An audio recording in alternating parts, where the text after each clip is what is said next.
Hello. Today is February 4th, 2013. We're meeting today with Mr. Stan Cass at his home in Eaton, Colorado.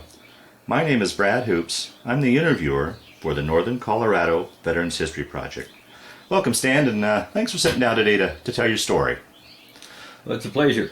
Let's start out, if we could, tell us a little about yourself, your date of birth, where you were born, a little bit about your family. Well, I was born 29th of July 1933 at Briggsdale, Colorado. And I'm assuming I was born down in the hospital at Greeley. That's been what I've been saying all the years, but I don't think I was born at home. But anyway, we lived on we lived as a tenant on the old Willow Grove Ranch out there at Briggsdale, which my dad eventually bought. But anyway, I don't know, I was probably 4 or 5 years, and then Dad was a farmer, and we weren't making anything there, so we went down to a little south of Briggsdale, 20-some miles. We farmed for a year there, and he wasn't making anything. We ended up going down to Aviator, Colorado, and rented a little farm, and Mom, every place we went, she ended up teaching in the one-room schoolhouse. And so we were down there at Aviator, I guess, until mid-1940, and Dad said, well, let's go to California, because they were already starting defense plants out there in preparation for what they hoped would not be a war. But anyway, so we packed all of our belongings, and my young brother and Mom and Dad, in a little trailer, and hooked it onto whatever car Dad was driving in, and drove to California. And we settled in Pomona. It just happened that another one of my cousins, who was a good friend of Dad's, they decided to come out there too. So here we had two families at Cass's there at Pomona. I found it interesting because I'd not gone to anything except a one-room school at that time. Right, yeah. I was in the 3rd grade, and Mom walked me to school that morning, and I was rather petrified. I thought, gee, Christmas, all these city kids. Well, I go in there, and so the teacher introduces me to the assemblage of 3rd graders, and they just kind of looked at me. Well, it turned out that I was the only one in the class that could write, because the California school system didn't believe in pushing them too far close to writing. So here I'd been writing in these little one-room schoolhouses. So I became her mentor for getting up and writing some things on the things. It was kind of interesting. And I remember the day after Pearl Harbor, man, we were scared. And we were walking to school that morning. And this buddy of mine and I, we had 2 or 3 blocks to walk, and we were making sure we stayed under the trees, because the word was that the Japanese might attack the coast, and we didn't want to be out where they'd see us, so we'd sneak along down there to go to the school. But it was interesting. But Dad finally, see, that was 41 December, probably in the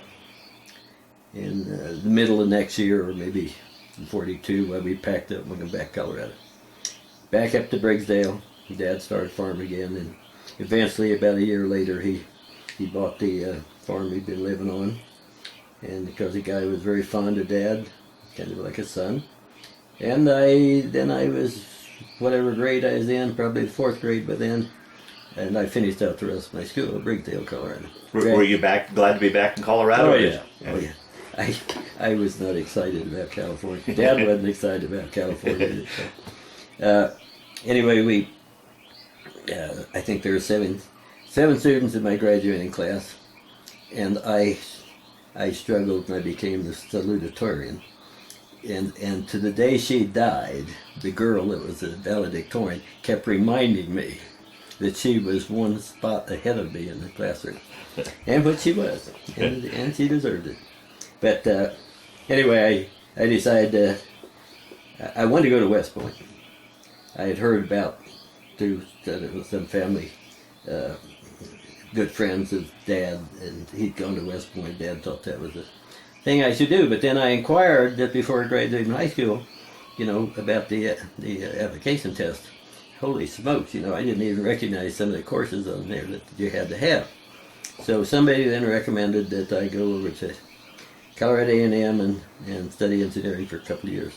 So I enrolled there, and I walked in over there with a $210 scholarship that I got from Briggsdale High, at being a salutatorian. Do you remember what tuition was back then? It wasn't much. Yeah. I think it was probably about $2,000 to $3,000 total. Because Dad thought it was high, but he decided that since my 200 was buying the books, that he could handle the rest. So anyway, I went there and finished 1 year of school, and I was really busting it. I was at great grades. Well, then right at the end of that year, or at the beginning of the second year, we went down, this buddy of mine, he wanted to go to the academy too. So we went down and did Lowry Air Force Base and did the physical aptitude test. And of course, both of us were wrestling at the time. He was playing football. So that physical aptitude test was a piece of cake. And we knew it would be a piece of cake. So we went out that night and we had a couple brews. Came back in late to the barracks where we were staying. And Lauren, being a big dude, he thought we ought to wake all these guys up that were getting their rest for the test. So we went dumping cots over. They did not endear us to them, but they didn't suggest anything else. So it's funny because one of those guys that had dumped a cot over, he and I were great friends at the academy and still are. We get in touch with each other. Anyway, then I passed as the primary, and he was my alternate, which was strange because he was much smarter than I was, no doubt about it. But so he had to wait another year. So I went on back to the academy. And now, why did you decide you wanted to go to the academy? It was this military something you wanted to get into growing up, or how did you come about that? Amazingly, I saw a picture of a Czechoslovakian soldier on the cover of Life magazine when I was in junior high, and I said, "Doggone, I'd like to be one of them." Huh? I didn't know he was Czechoslovakian. Yeah. But then along the way, like I say, Dad had a good friend that had gone to the academy, or his son had gone to the academy, and Dad just thought that would be a pretty neat thing. So I was the first one. He was actually not a Briggsdale native, but I was the first one then from Briggsdale to go to the academy. Well, I'll be darned. And I don't think there's been any since then. Yeah. Huh. But it was, it was a neat. We decided it's going to be too expensive for me to fly back there. They didn't have time. They had to take me back, so we bought a train ticket, and I didn't realize that where that train stopped back there on the Hudson River was on the other side of from the academy. Oh, gee. So I didn't read the schedule very good because it got me in about 6 hours late. So I arrived back there at on the other side of the river, and I got out and I said, "Where is the military academy?" And the guy said, "See over there?" He said, "It's on the other side." And I said, "Goodness," I said, "I'm already late to be in the entrance over there. How much does it cost for a cab?" And he said, "Well, it normally costs $10, but," he said, "I'll take you over there for $5. So I went over there, and I thought I looked pretty spiffy. I had on my pair of white pants and a polka dot shirt and white buck shoes, I said, I don't want them to know I'm a farm boy from Colorado. So I walked in there, and immediately they descended upon me because when they got my name, they impressed upon me that I wasn't making a very good start, being 6 hours late. So they kept me out there abusing me and mistreating me and threatening me and everything, and I had to get all my uniforms, everybody else. So then I go into my room, and it was dark. So I found a light switch and I turned it on, and there was one of my new roommates sitting in a corner. Another one was over in another corner in a fetal position, and they had both made up their mind already they weren't going to stay. Oh boy! So they left the next day, and they gave me 2 more roommates. But academy, I enjoyed it. There's no doubt. I did not do well in academics. Not near as well as I would have liked to or should have. But as far as everybody talks about, of course, plebe year being, it is demanding. But my year as a pledge Sigma Nu fraternity at A&M was much worse. Oh, really? Than a plebe year back there. So I was fully prepared. There's still some of these guys around here that were upperclassmen at A&M that made it so rough for us in the pledge year. But so the academy didn't bother me at all. I had a great time. Quite a bit. I mean, I got to assume it was quite a bit tougher than A&M and. Well, yeah. Of course, everything's more regimented. Yeah. But I had started wrestling over at A&M in intramural, and then they gave me enough experience. So when I got to academy, I got on the wrestling team. So and that helps when you're on a core squad team at the academy. You're elevated a tad above everybody else. You get better food. Yeah. And you have to work harder because now you're putting in maybe 4 hours a day in training plus everything else. But it was good. Lauren Reed, then the guy who came back a year later, he was also on the wrestling team, so we were both on the wrestling team for 3 years. Well, how was that adjustment? I mean, you were adjusting to a lot of things. Here's a farm boy going back east. Here's someone going from, not a carefree life, but not as regimented life as the academy. Even that, any homesickness? I mean, it just seems like there's a lot of things piled into it. Well, it was, and the guys who dropped out were guys who just came in out of high school, but almost without exception, because they had, they were 2 years less mature, supposedly, than I was. Okay, gotcha. All right. And that made a big difference. And I had several classmates who had already gotten a degree and then came to academy, so they were even 2 years older than me. But everybody starts from scratch. It doesn't matter if you got a master's degree, you're going to start from scratch. So it was a great 4 years, and I enjoyed every minute of it. And as we got closer to graduating, started figuring out what branch I wanted. Well, I really wanted to fly, so I decided I'd go Air Force. And then when I took the early physical exam, my eyes were not quite good enough. At that time, they had to be 15 something, whatever that is, 15. And I wasn't quite that. I was 20/15. So I said, well, I'm not going to go in the Air Force and not fly, because that's, it's stupid. And you say the Air Force, because at the time the Air Force didn't have its academy yet, correct? Right. Okay. They had not started. They were just, it was still on the drawing boards when I went back there. So I had, I don't know that I would have gone if it had been open. But anyway, so all Air Force pilots came out of military academy. Oh, interesting. Okay. Or Annapolis, and then they could go in their own branch. So anyway, I decided then I'd go Army, go artillery, and then I just wanted to get in Special Forces and stuff. So I started out in commissioned artillery, but then I had the opportunity right off to go to Ranger School, which I wanted to do. I'd already read the book Tony Herbert wrote, and I knew he was going to be heading up the Ranger School. So a bunch of us decided, hey, man, we're going to get down there. So we went to Ranger School first. Then I went to jump school. And about the time I came out of jump school, I guess, no. They sent me, I think, on to basic artillery school first. And then somebody talked me into going to the flight. He said, you can still get into flight school, So I said, well, good. So they gave me permission to go and take the physical. So I passed it, and I went down to fixed wing school at Camp Gary, Texas. And we had a great time there, because I'd flown a little bit at home. I didn't have a license or anything, but going to flight school down there was great. And I guess I must have graduated from there probably in '59. So a lot of things happen after you graduate from the academy. I mean, if you're just going to a branch without going to any of these schools.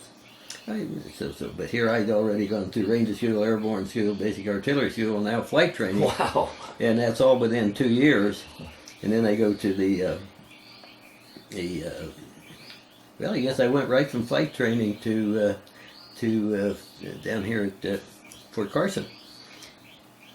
We used to have, and I'm not sure if you are still or not, you get your first choice of assignment, if at all possible, when you come out of the academy. So I said, well, I'll probably never get a chance to be stationed in Colorado again, so I'm going to take Fort Carson. So they assigned me to Fort Carson. That was super, because I was up here. I wasn't in chopper school yet, but I was flying fixed wing, and it was perfectly legitimate and advocated that you get training time on weekends. So my training time several times consisted of flying up to Briggsdale, and we had Dad had graded off a little strip out there in a place. So we'd come up there, and there might be two different planes of us. we'd land there at Briggsdale, and Mom would have some French donuts and coffee, you know. So it was pretty neat, because I knew that I'd never have that kind of an advantage, and it was perfectly legitimate. Kept the only time I had an accident in any, I mean, it wasn't being shot at or something. Right. Yeah. Was flying back from Briggsdale to Fort Carson. I was in the back seat, and this friend of mine was flying in the front seat. And I realized we were so lackadaisical and casual. It was a beautiful Sunday morning, literally no wind. We set up a final over Colorado Springs and landed, and he got on the tail dragging airplane. You have to be very careful when you sit down, because if you happen to start moving that way, now that tail's going to start spinning, and if you don't catch it with the other brake, you're going to do a ground loop. That's precisely what we did. And we ground looped right smack in front of the operations office. Oh. And everybody went running inside when they realized what was going to happen, because they didn't want to be witness, because then they'd have to testify. So by the time we finished spinning around, getting the prop way, everybody was in the back of the operations office. But anyway, of course, it wasn't attributed to me. It was attributed to poor old Don, who was doing the flying. But I should have known better, and he should have known better too. Anyway, that was my assignment there, and then I guess I was only there about 6 months. Excuse me. And then I kind of out of clear blue sky. They said, now let's send you to chopper school. Oh, really? So I was still stationed there at Fort Carson. I go down to chopper school, Fort Walters, Texas, and that was great. You know, I thought I liked fixed wing, but it turned out that I think I really liked flying helicopters there. So then I come back up to Carson. Excuse me. Come back up to Carson, and almost immediately I had orders to France, because France unit over there, 2nd Aviation Company, they had both. They had one Beaver, which I only got to fly in one time at Fort Carson, because there's a pecking order in Army Aviation in those days. First of all, the only thing you can fly is an L-19. Then after a while, so much time, then they'll let you fly a Beaver. Now what's a Beaver? Beaver is it's still a single engine, okay, 6 passenger, and de Havilland engine in it, and or de Havilland aircraft, and Franklin engine. So that's the only other fixed wing I've flown. So now I was getting to go to France, and they had an H-19. They did have, because the reason I was going, because it had just crashed, burned up, killed the co-pilot, or killed the the crewman, and the pilot was burned severely, probably never flag it. So that's what my job was, to go over there and go pick up another H-19 in Germany and bring it down there to Poitiers, France. And since I was going to be only one of 2 helicopter pilots there, they expected me to be flying that H-19. But they also had an Otter, which is a fantastic de Havilland aircraft, big gear on it, the tail driver again, made in Canada, and hold 20 passengers. So that was delightful flying. I was actually there in France for 2 years, and I got to fly H-19s all over Europe, and Otters all over Europe, across the Channel into London. So it was nice flying, and been a great time. wow. We some of the great times I remember flying across Paris one night. It was on a weekend, and we had a call. We had to go up and pick up a couple bodies and body bags, and I don't know why we had to bring them to France, but we did. We flew right smack across the top of Paris about midnight. No other traffic. And looking at the Champs-Élysées down there in the Eiffel Tower, and talking to the French controllers. They were just they wanted somebody to talk to too. So it was neat. But it was a lot of good flying. I built up 2,000, 3,000, 4,000 hours there just in 2 years in France. Wow. In France, good times. Then they decided I needed ground duty since I was artillery. So I got since I was already in Europe, they sent me up to Germany for a year of a battery commander in an 80-inch self-propelled outfit, which is, had I even given the opportunity to make a choice, that would have been it. So it was very fortunate, and I got to run into a lot of guys I'd already run into before. So it was a nice assignment up there. And My one son was born there in the German hospital while I was out in the field in Grafenwöhr, and so he literally started out in Germany. Uh-huh. But it was a good assignment. And I came back from Germany, I guess, and went straight to Advanced Artillery School down at Fort Bliss. And that would have been in probably 63. Now, during these 2 assignments with the artillery, were you still getting a chance to do some flying at that time? Or Oh, yeah. Okay. Yeah, because we still had to stay proficient. So even though they called it a ground duty as a pilot, we didn't see in that time we did not have an aviation branch. We were just pilots that happened to be artillerymen, or we happened to be infantrymen or something like that. So I came out of the artillery school down there, that's the advance. So then I guess I went up to, that's when, I was still there in Germany. Came back from there, and then went to artillery school, advanced down at Bliss in 1963. And while we were there was a lot of us pilots, of course, in artillery then, and there was a whole bunch of us right there. Well, our orders, they started doing the what turned out to be the 1st Cav Division, and now I can't, all of a sudden I forget the name of it, that they took it, formed it, and it was going to do a year's training at Fort Benning, Georgia. And then it was going to go to Vietnam intact, the whole division. All the people were going to go over there and become the 1st Cav Division. Well, that was exciting. All of us wanted to go there. We said, man, to be the first Cavers over there in Vietnam, super. So obviously Vietnam had flared up by this time. Oh yeah. Okay. See, that's 63, and actually things were, I was still in France, so we were getting word about things happening over Really? in 1960, 61. Guys over there flying support the H-21s, the old banana helicopter, and getting shot down even then.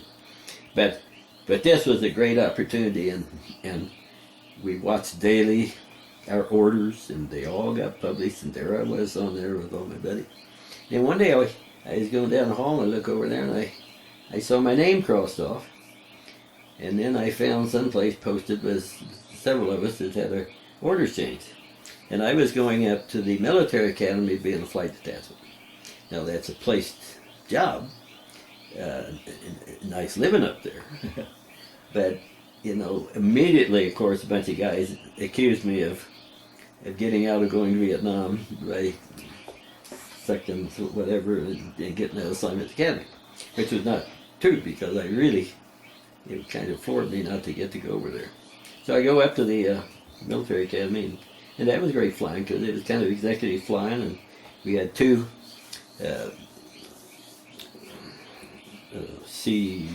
can't even think of the name, Beats aircraft, L-21s, L-23s rather.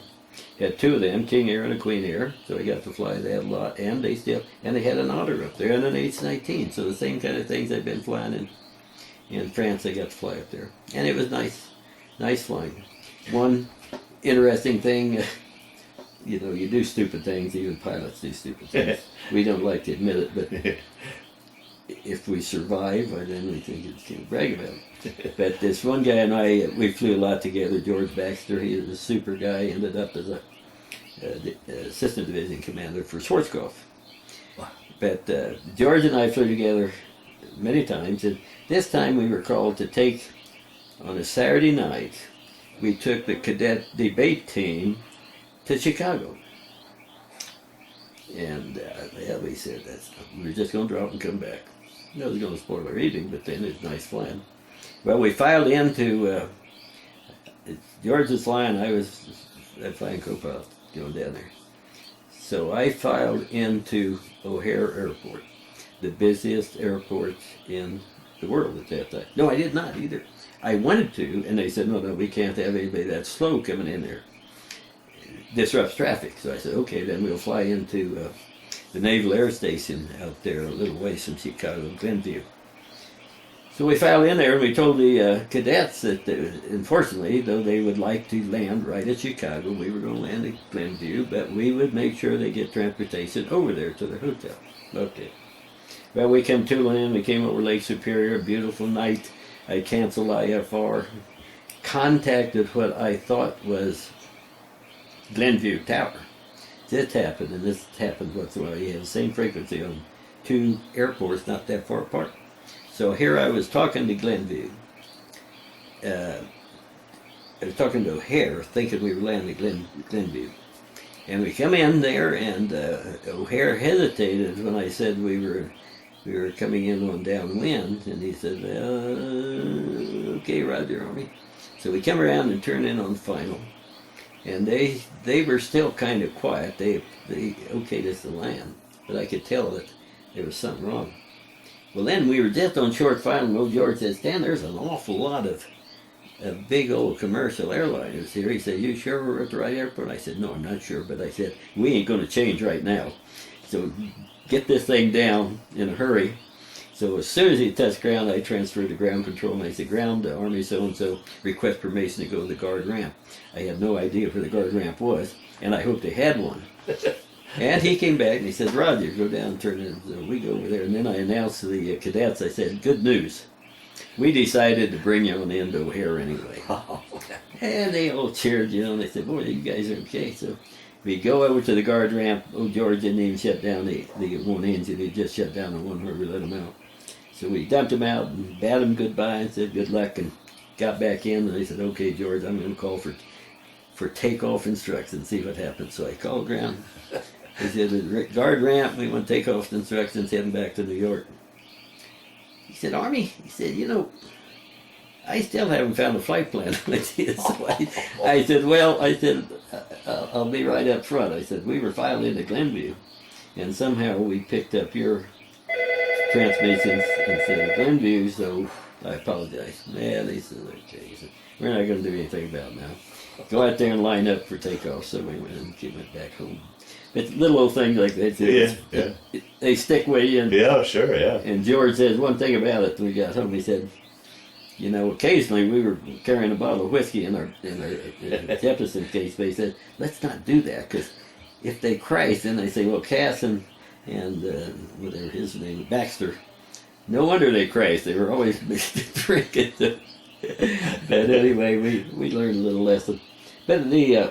But the assignment there was good. We had. Well, now, was that what you were primarily doing? Was flying people around? Yeah. Or were you actually doing any instruction up at the academy? Well, I did a lot of it. I was the flight examiner, instrument flight examiner.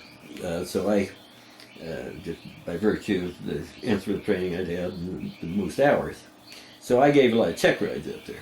But on the weekends, we also took the outer, and we were flying their skydiving team, because the Black Knights of the Hudson skydiving team is one of the best in the country.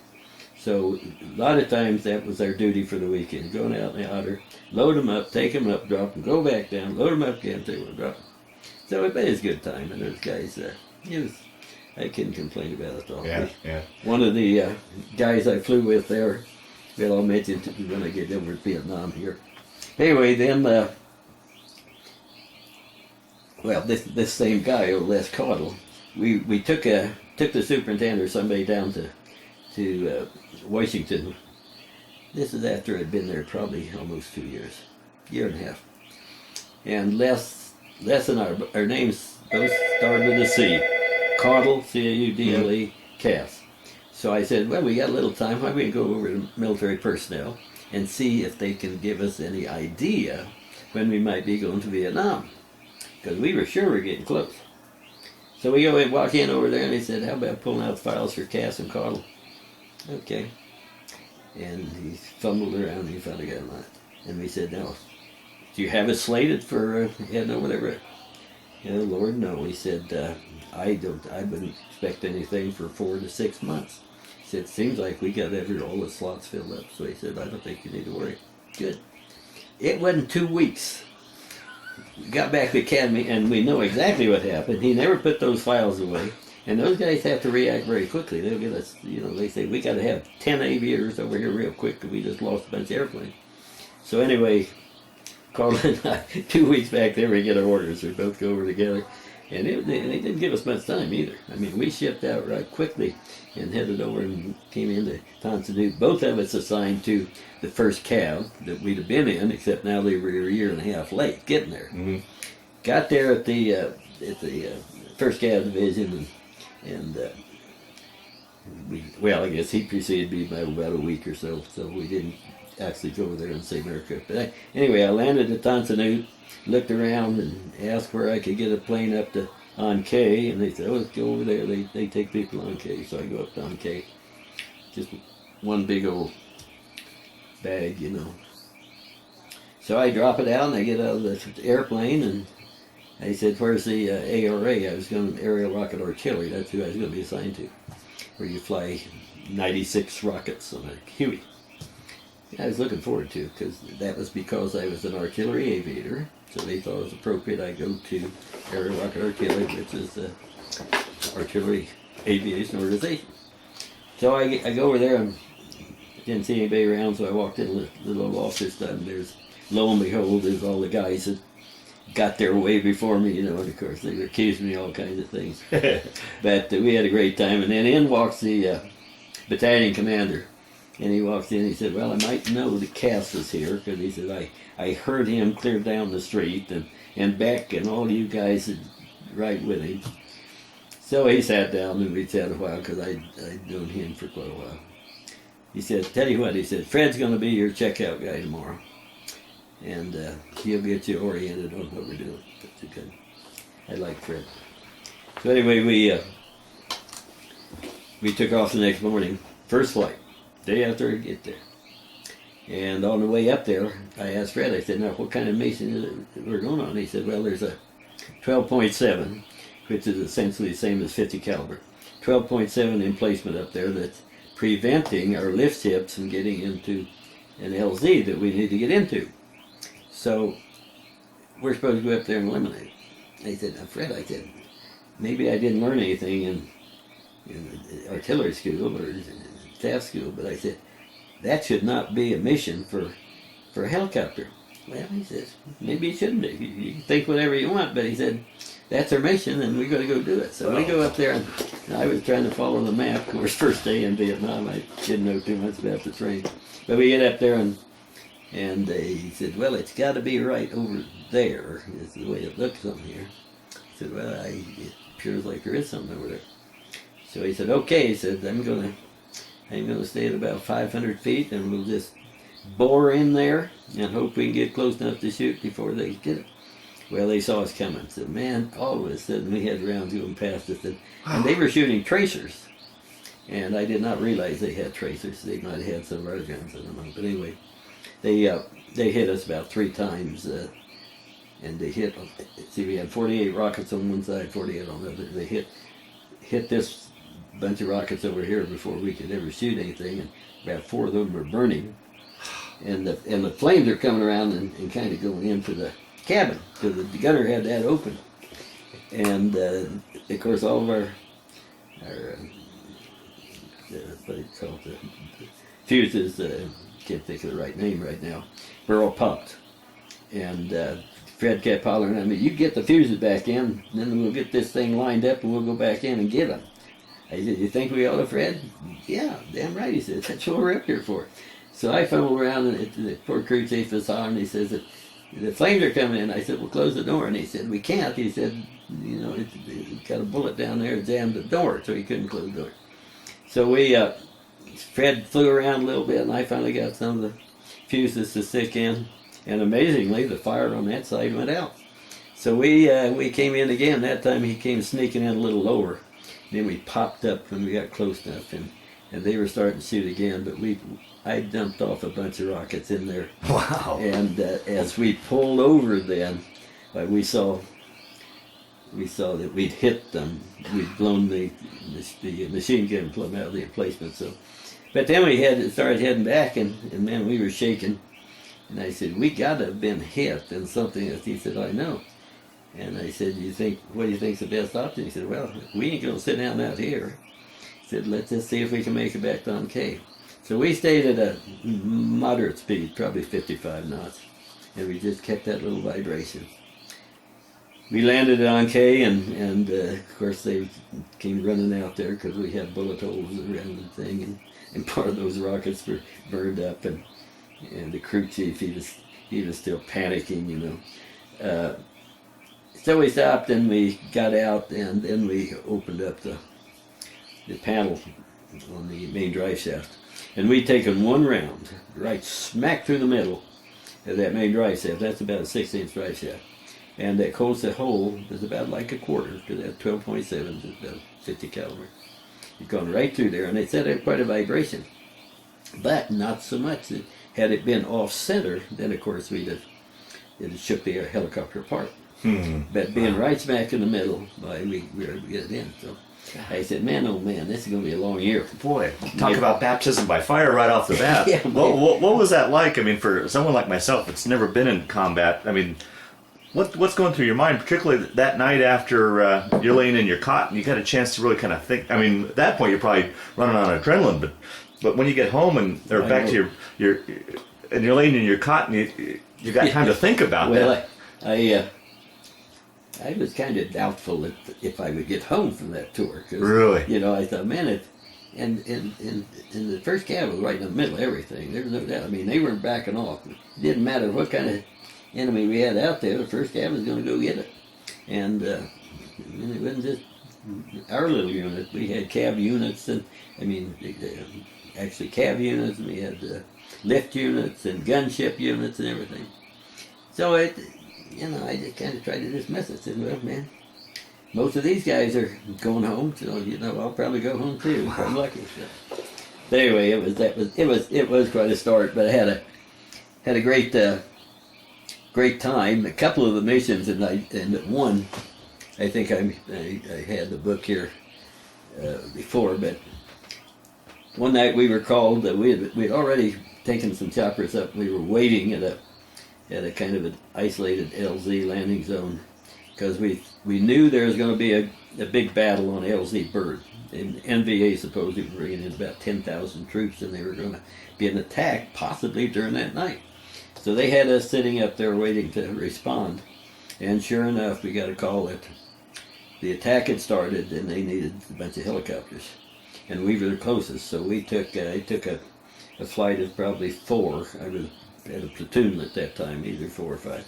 So we went up there, and they advised us to keep our lights off, because they said, you're going to take fire.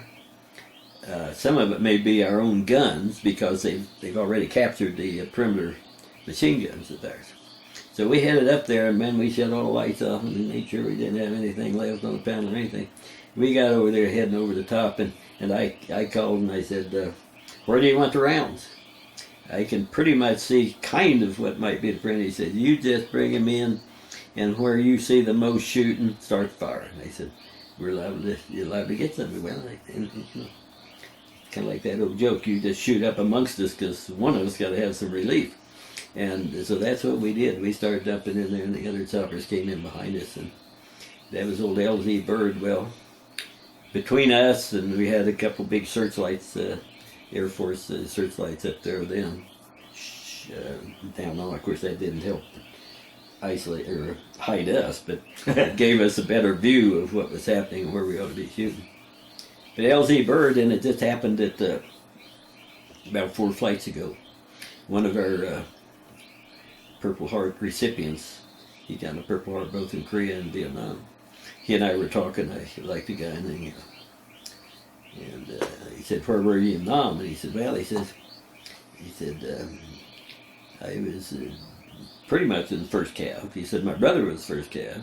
He said, as a matter of fact, my brother got killed at LZ Bird, and in that battle. I said, gee, Christmas, Dad. I was right there, because I was over. So. And primarily the ones killed, of course, were the infantry that were on the perimeter and the artillery guys. And we have beehive rounds that they look like flechettes, and when you fire them out of the artillery round, they might tumble as they come out, but then because of the fins and aerodynamic stability of them, why they go out like that. And there's I think they just call beehive. So when the artillery commander hollered beehive as loud as he could about 3 times, all the guys on the perimeter blend, they got down, because they had lowered the artillery guns, and they were just going to start shooting in babies at chest high out across the perimeter. And when the Americans went in there the next morning to start cleaning up bodies and get all of our people out, an awful lot of the enemy had been killed by those flea ships. Because those babies tear you up. Oh boy! Wow. But I don't know. I can't remember what the losses were. I think we lost probably 300 to 400 troops that night right there in that LC. But we estimated, headquarters estimated that we'd probably killed 4,000 to 5,000. Wow. Because I mean, we came in there, and then the Air Force finally got in there with some stuff. And then the artillery and infantry, our guys up there, man, they were doing their job. So. Did you lose any ships that night? No, we never got hit. Yeah. No, we didn't. Yeah. But we were being shot at by our own weapons, Yeah. and that's what I complained about. They said, no, they were captured. We're not shooting at you. It's those guys. So that's the reason I told you to shut their lights off. So, but it is kind of spooky when you got your own, and we recognized that our flare, our tracers, M60. But that was one of the interesting ones. I was on a smoke mission one time. This was after I'd given up my platoon, and they make you. They like to have everybody have a chance at a little more combat flying.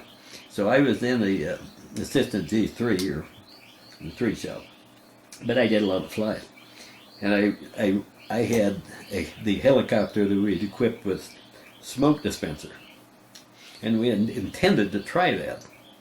So I took that baby. They were having to try to shoot out up some LC. So they said, you might want to bring the smoke gun up. So I decided to take it. And then this other guy, Bill, can't remember his name, he's a TC pilot. And we always accuse Transportation Corps of those guys being, they're bus drivers. But he wanted to go. He wanted to get in the accident because he hadn't had a chance. I said, okay, let's do it. But we went up there, and they had a whole bunch of, they had some infantry units, probably just squad type, pinned down in this valley. And they were crying that they needed some medevac because they needed to get them out of there. A couple of guys were still alive, some were dead. And when we looked at it down there, everybody agreed that, flying in down there as a medevac ship is going to be very risky. And medevac may have already thought of that because they didn't show up.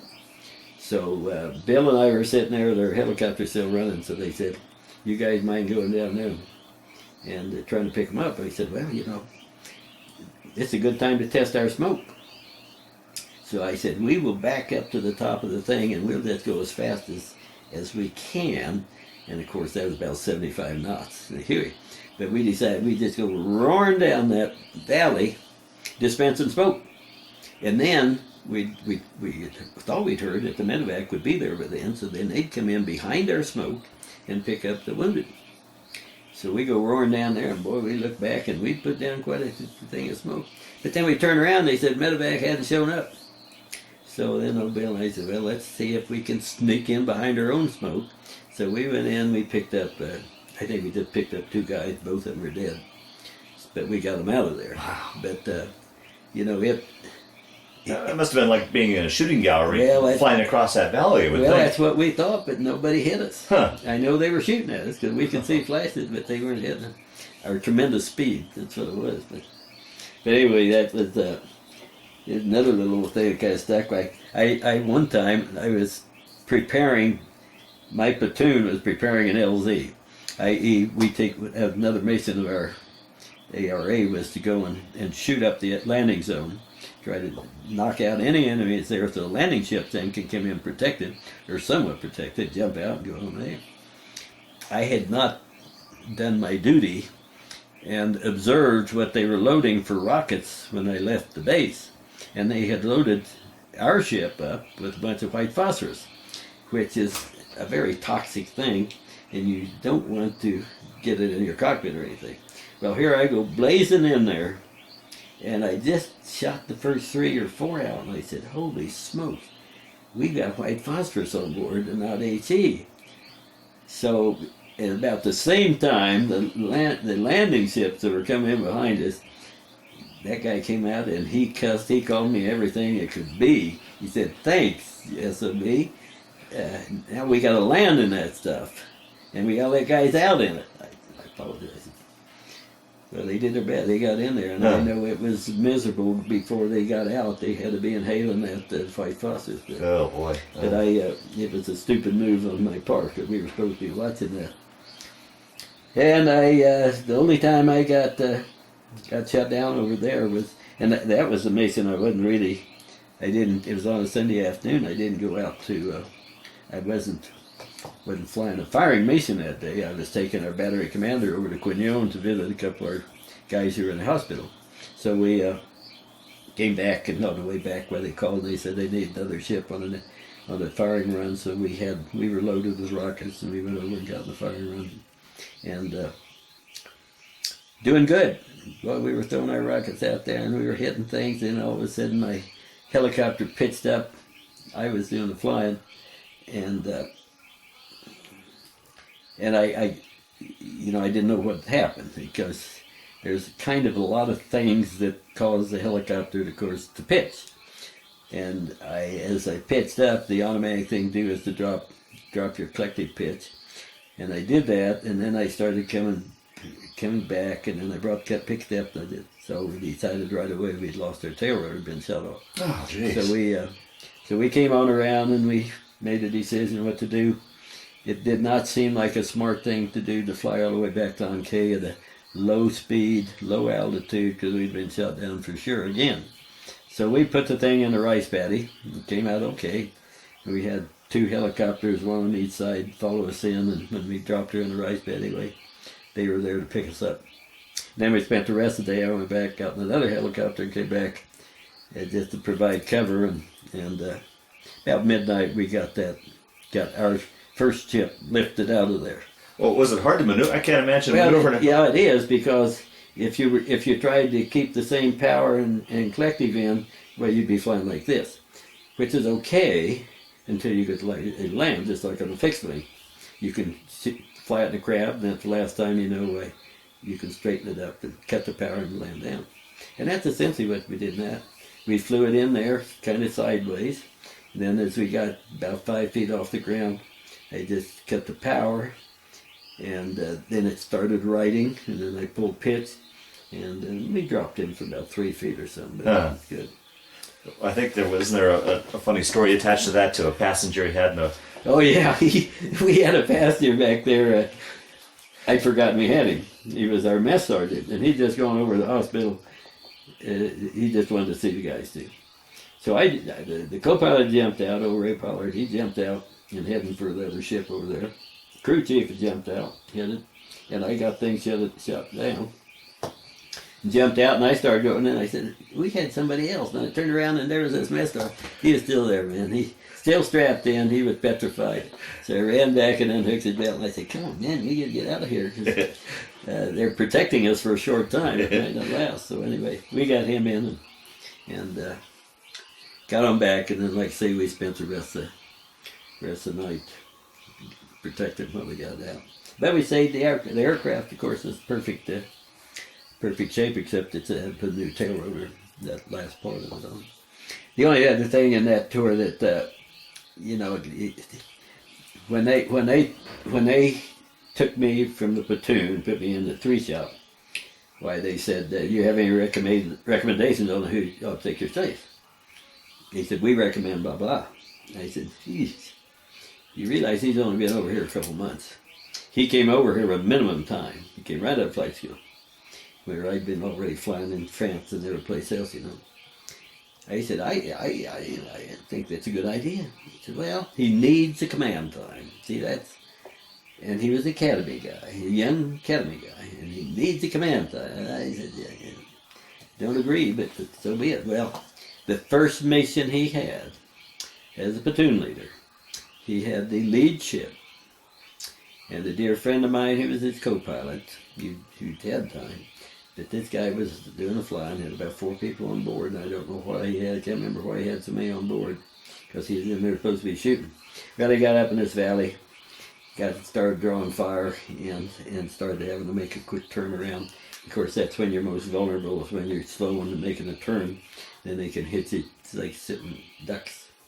So he got shot down. He got killed. And crew chief got killed. the co-pilot survived. That's your friend? Yeah. Yeah. And one of the gunner survived. But I was listening to all this on the radio back there at 3000, and I said, just exactly as I feared, you know. But anyway, it was sad. Those things happen, and you know, you can't always be right. You can't always be wrong. Yeah, yeah. But I thought it was a needless waste of about 3 lives. You know? Then I came back. Anyway, I finished up my year over there. During that year, how many missions do you figure you flew? Do you have any idea what? Well, I don't know, but we were flying every day, and I don't know. I can't remember what the policy, how many hours, or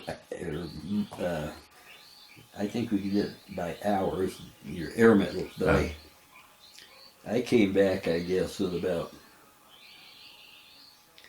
probably 20 air medals. Oh, gee.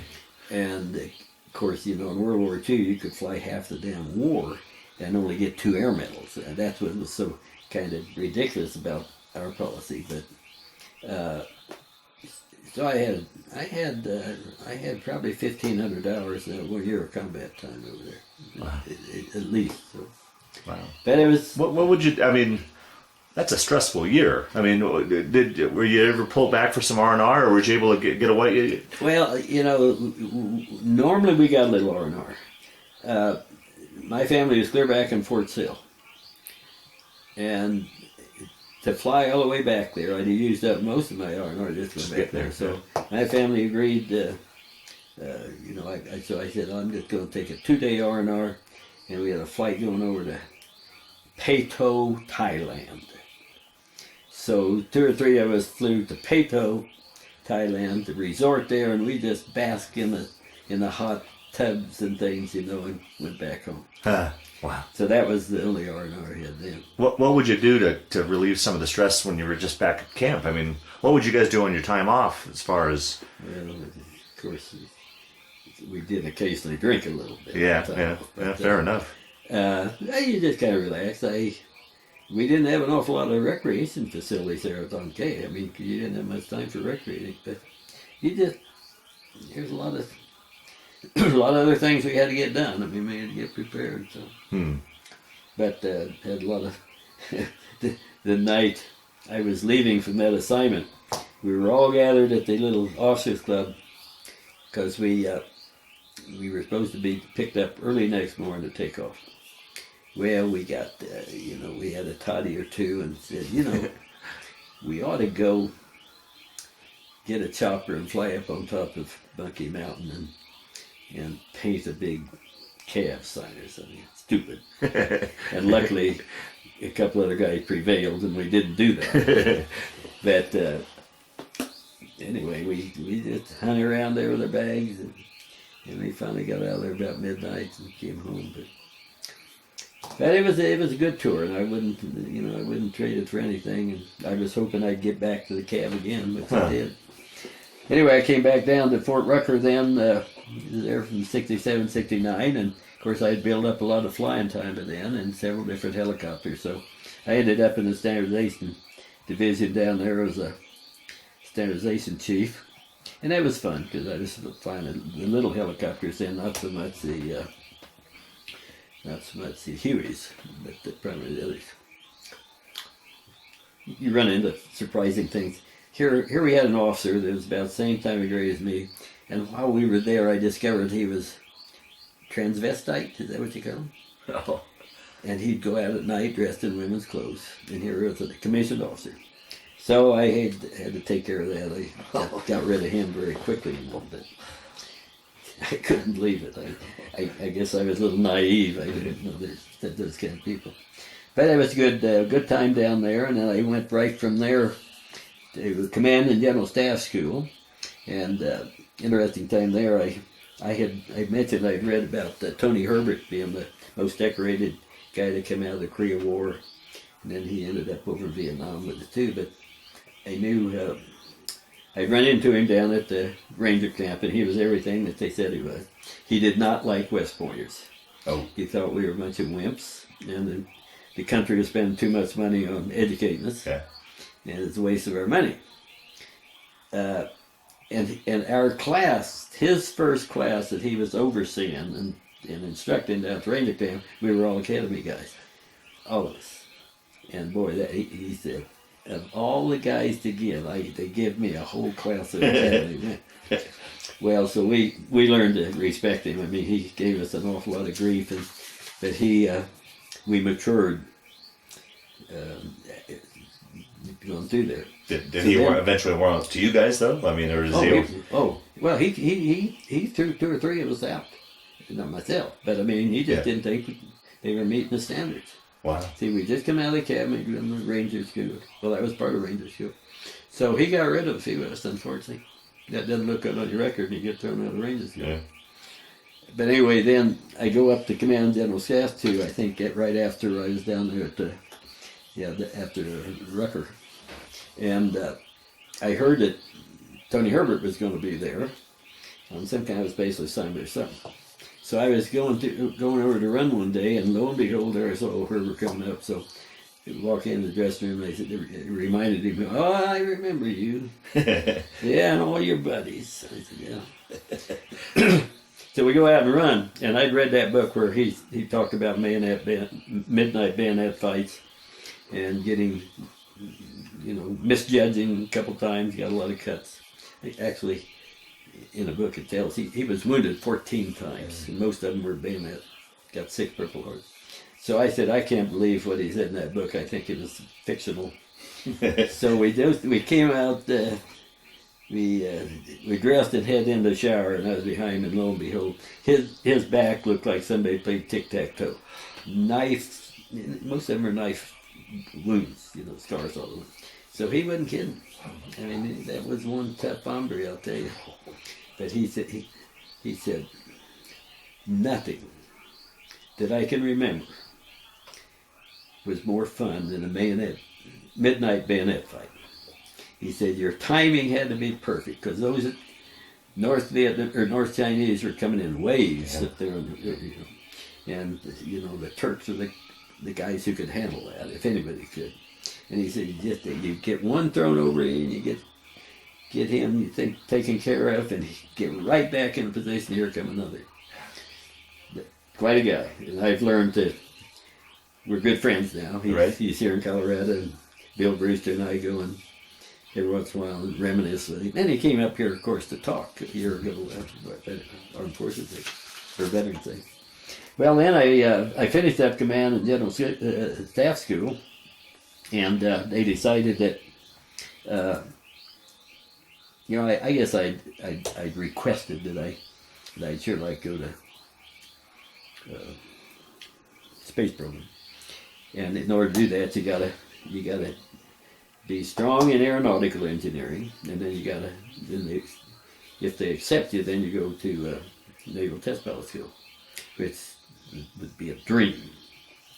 Well, I got some orders, and it said you're going to go to Kansas State University for aeronautical engineering.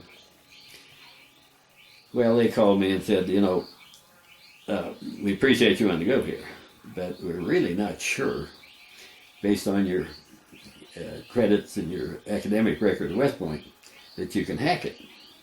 And he said, well, I won't argue that.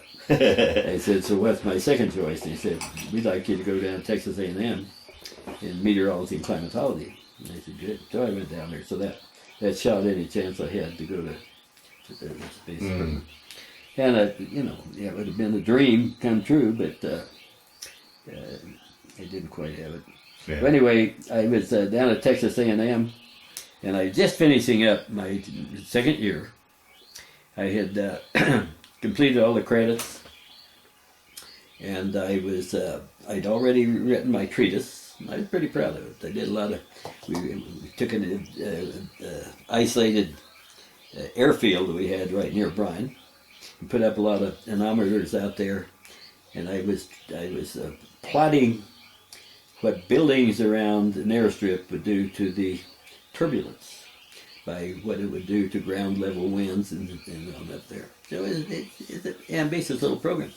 And what was nice about it is I could create my own turbulence, because they had about 3 airplanes down there. They needed somebody to fly. Oh, wonderful. So I got to fly a T-34C. Of course, I had to check myself out because nobody there. T-34C, an ag cat, which is what I really was looking for, and they had a Beaver. I didn't care to fly the Beaver. I did that. But I flew that T-34C down to Fort Hood and visited General Patton down there.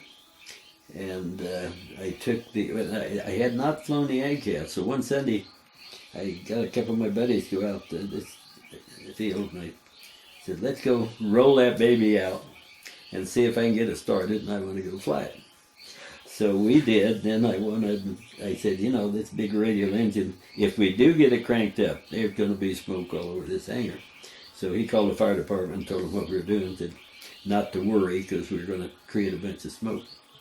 I had the batteries down, so I had a jumper cable in my pickup, so lo and behold, I was able to drive right up to the wing of that baby.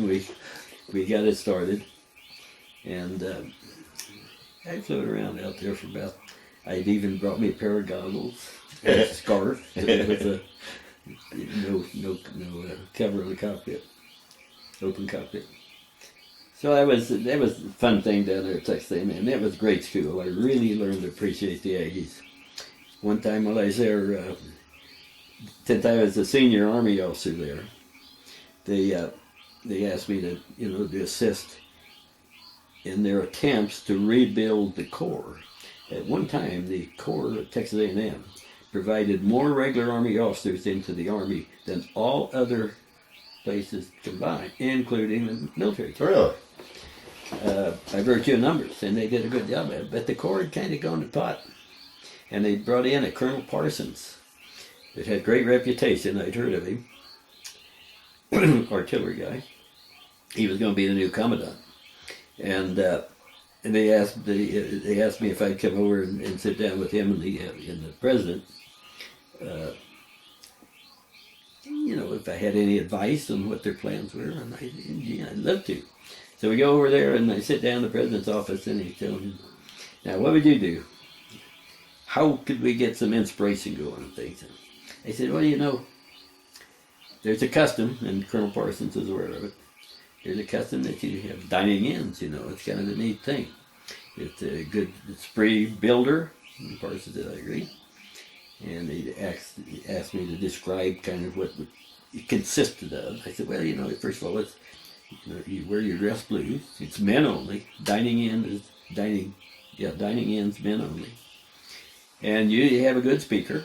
You have a good meal. A lot of toasts. So it's not for the faint of heart. Yeah, they liked all that. They were shaking their heads up and down. They said, well, who would you, what kind of a speaker? And I said, well, tell you what, I said, I know General Smith, who's commanding Fort Hood down there. And I'll bet you he'd come up here. So I called him the next day, and he said, well, where are you calling from? I said, Texas. And he said, so what is it you want? And I said, well, sir, you know, we're going to have a dining in down here at Texas A&M to kind of get the Corps built up, and wondering if you'd mind to come up and be a speaker. Yeah, he got the date. Where am I going to land? I said, oh, you know, the president's got a big old front yard. And I think he'd just be tickled pink if you landed that baby right in the front yard on the campus there. And the president was excited about it. And so General Smith came in, landed that thing in that big front yard there on the campus. Of course, everybody was around there. And dropped him off. Then he came back, picked him up the next day. That was a very... the president was excited, Colonel Parsons was excited, you know, and it turned out to be nice effort. And I still, you know, I think an awful lot of Texas A&M.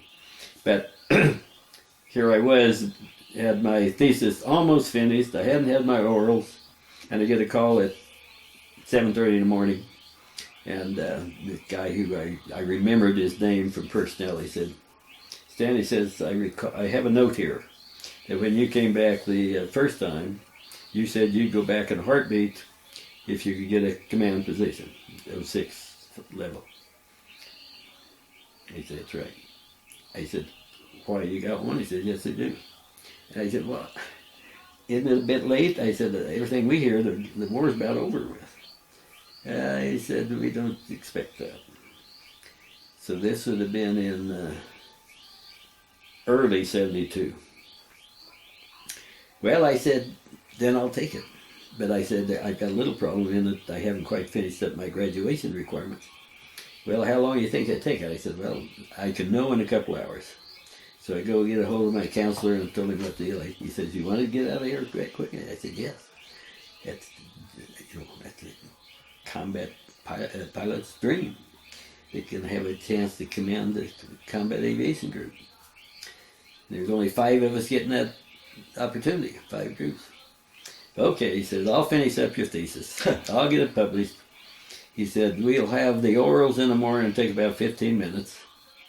And then everything else is peanuts, you'd be out. So, wow. Day after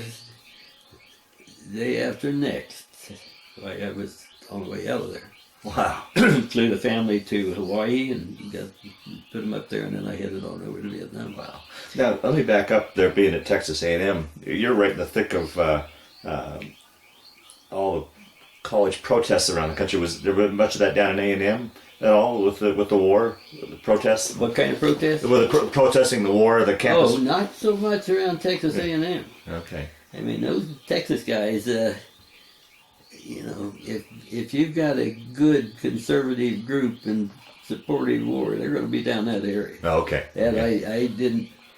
I didn't, when I came back the first time, I didn't run into that because I came right back to Fort Sill, picked up the family and went some, and I knew most people did. Yeah. I didn't. Yeah, okay. And when I came back that second time, I didn't either because I went right straight to Pentagon. We didn't tolerate protesters around Pentagon. Yeah. But anyway, I got out and I headed and got back there to my. It was everything I'd hoped for. I was getting a group. It was an 06, which is a colonel's command, and I was a promotable lieutenant colonel. So I still wasn't a colonel, but I was about to get it. So I came into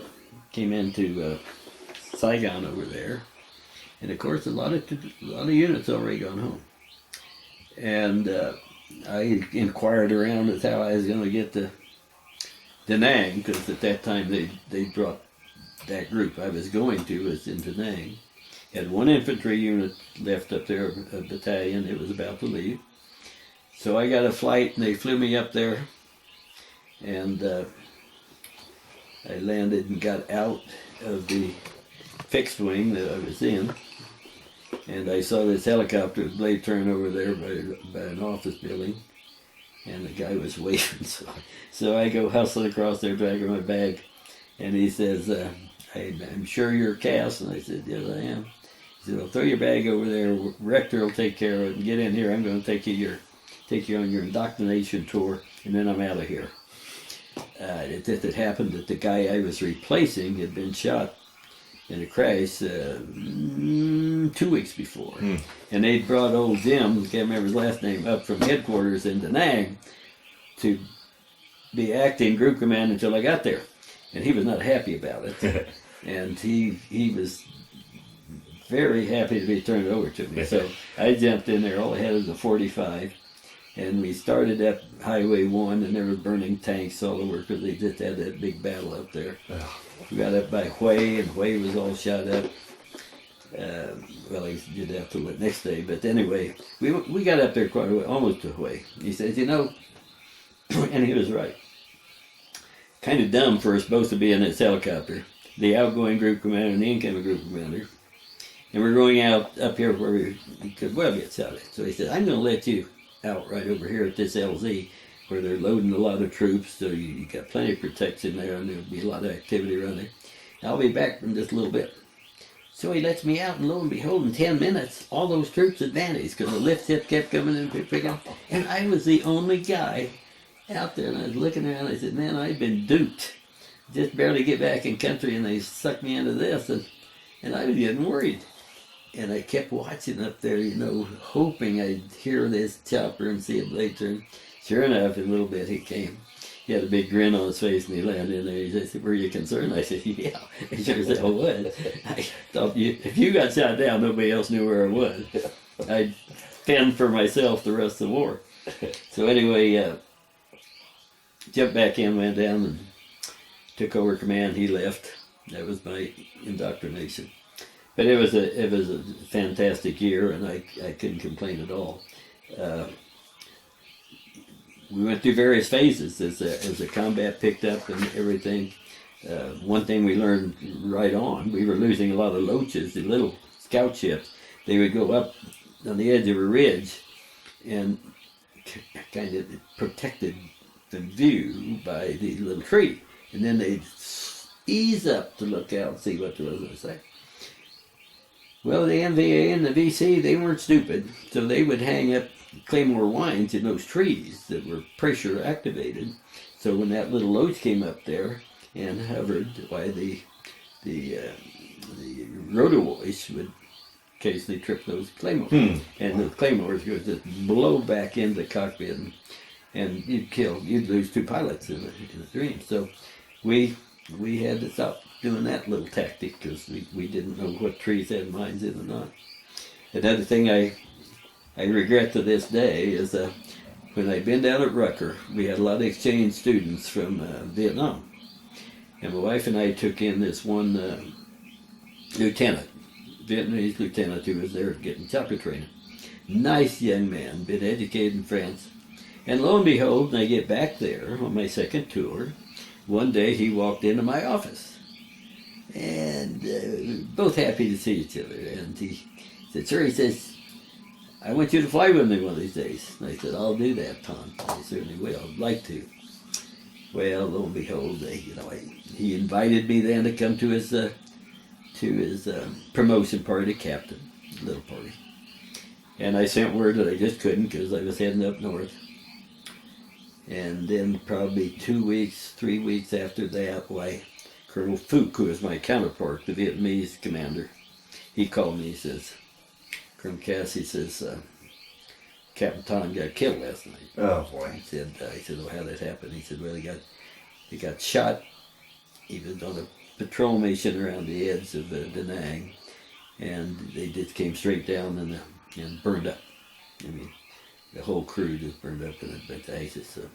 So I hear, you put off those little things that would have meant an awful lot to him, and that's happened to me other times in life. I mean, you shouldn't do that. You take advantage to make a person happy or do what you can for him while you right away. Yeah, Don't wait. Yeah. Another thing that was interesting over there. When we had a little idle time occasionally, so we were in my commander down at the Saigon. Yeah, I'd gone to flight school with him. He let me fight my own war. He said, "Try not to get in trouble. If you do, give me a holler. And keep me apprised of anything big." Well, one of the things I knew that he would condone, and I told him that, was there was a leprosarium, or leprosarium, I'm not sure what, just off the coast there from Da Nang, in a little island. And I said, "See, the people I'd heard it was a minister and his wife from America that were running it." So I flew out there I guess I called him first, and found out they had a phone, and he said, "I'd like to come out there and see if there's anything we could do for you." We did. We landed out there, and lo and behold, they were waiting for it. I guess we shut down the chopper, tied the blade, because the pilot and I both went in, co-pilot.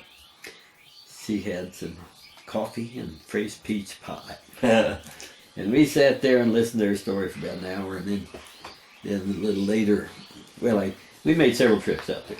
We found out they could use some roofing for do some stuff and some wood, so we took a lot of supplies out. And every time we went, we got some fresh peach pie. But she gave me their books to read, and a lifetime commitment, it really was, to help people with leprosy. Wow. And I'll tell you, you gotta have a heart. Yeah, right. I guess in January, the war was over in February, I think, of '73. In January, it was early in the morning, I was in my office reading Stars and Stripes, and all of a sudden, whammo, and another one. And I said, "Holy smokes, we've gone all this time, war's about over, and now they've discovered how to bring rockets over the top of Monkey Mountain. I couldn't believe it, so I grabbed my hat, hard cap in, and my driver was already there, and I ran out the door and I jumped in. I said, what's happened? He said, well, look at our fuel dump. Our whole fuel dump, well, we had 4 mammoth tanks, 3 of them were on fire. And I said, was it rockets? And he said, I don't know, sir. I said, I don't think so. So we go over there and we drive in. Of course, the heat was getting pretty immense, but he spotted a little piece of metal over here smoking. And he said he had a pair of heavy gloves, so he jumped over there and ran and got it, and he brought it back and tossed it between his hands, you know. And on there we could see U.S., and then it just looked like the start of an N. Oh, no. And I said, looks to me like somebody bombed us for whatever reason. So I grabbed it and we ran over to the base headquarters. Old Bill Hoover was the commander of the Air Force there. And I ran up the steps, had that thing, and had a pair of gloves on and had it. And when I got up there, I looked down. He had one phone in one ear, another phone in the other ear, and his officers were all talking. And I held this piece of metal up, and he looked at it, and then he slammed down a phone and slammed down another phone. And he said, what in the hell is that? And I said, this is what was out there, part of what left of the dump. It must have been from whatever it was. And he said, yeah, it's like a Navy bomb. So he got back on the phone, and what it was a composite flight of F-4s doing a Loran drop, and they had misjudged their target by 10 kilometers. They had dropped their bombs 10 kilometers north of where their Loran drop said they were supposed to. Now, broad daylight, flying across the biggest city in Vietnam, and they dropped their bombs without any hesitation, it looked like, and all of them landed right smack on their ammo dump. Oh, so we lost 3 big things. It took us quite a while to get all that thing. But, wow. You know, better, I guess, it hit our ammo dump, because if they'd have been another kilometer north, they'd have hit the middle of Da Nang. Been thousands of people killed. Wow, wow. Another thing that then a little later, after peace had broke out, C-119 was Air Force was checking out the Vietnamese crew. They were going to leave that 119 there, and they were going home. Well, they miscalculated at night their fuel, and they were flying GCAs. The GCA operator went home. They didn't realize he was going home. Some low weather came in, and they called the tower and said, hey, you know, you either got to get a GCA operator or something, because I'm low on fuel, and we're going to have to get in there. And now the weather's, we can't, there's nothing we can do. He said, well, then I'm going out over the bay, and I'm going to cabin jump. So he flies out over the bay, and there wasn't much skid over there, and he dropped the rest of his Air Force crew and the whole Vietnamese crew. So he had about 10 or 12 guys out there jumping into the bay. And they called us over there and said, you got a helicopter, you can rescue guys out of the bay? And I said, man, we already shipped everything home. I inquired our commander, did we have anything we can pick them up with? No, sir. I said, you know, it's not a very good idea to try to pick him up with a Huey. And I said, well, let's go out there, we'll try it. So I got the best pilot I could think of to go with me, that I knew had not been drinking at the bar the night before. Yeah. And we jumped in there, and I cranked it up real quick. He had tied the blade, and the crew chief jumped in, and I lifted that thing up, and almost immediately we were in the scud. I didn't realize how low the stuff was, so then I said, well, the best thing I can do is just keep going straight up until we get on top, because I don't want to go into Monkey Mountain.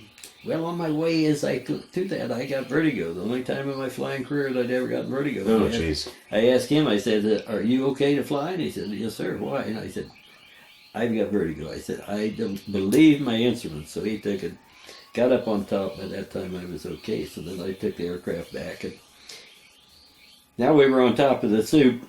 Not much we could do to pick people up out of the bay. So I got Tower to, I don't know whether they shot up a flare. I said, try to pinpoint the runways. I'd like to get right over the top of the runway. And if I get a hole, I'll just drop down through it, which we did. and there was a little hole, so I just auto-rotated down through the hole, and we got down there, and we had probably 100-foot ceiling, so then we flew out down over the, down the runway, across the river, under the bridge, and then by that time we were out over the bay, and the clear. And by that time the sun was starting to peek out. But we could see guys floating out there, on their thing, so we went and tried to pick one up, and we shouldn't have even tried. We got him up. But you see, when you got a crew chief reaching out on one side, you're off center loaded. Yeah. And he's trying to lift the guy out of the water with a wet chute on, probably a total of 400 pounds. I kept touching this kid on the water, and I said, well, let's get him in if we can, and this is going to be the last one. So then we turned it over. We got him in. I think 2 drowned, but we got a bunch of boats out there then, which is a smart thing to pick them up. So that was we were ill-equipped to do something like that. Yeah, Everything was gone. The other thing, I don't know how many times there toward the end, they warned the unit commanders, don't let your guys go out and be taking pictures getting close to the river, because the river defined the boundary from where we were to the MDA.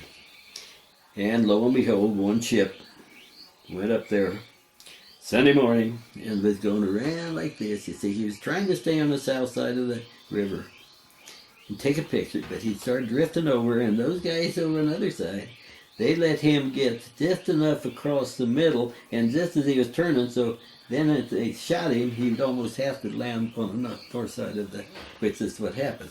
So he crashed on the north side of the river.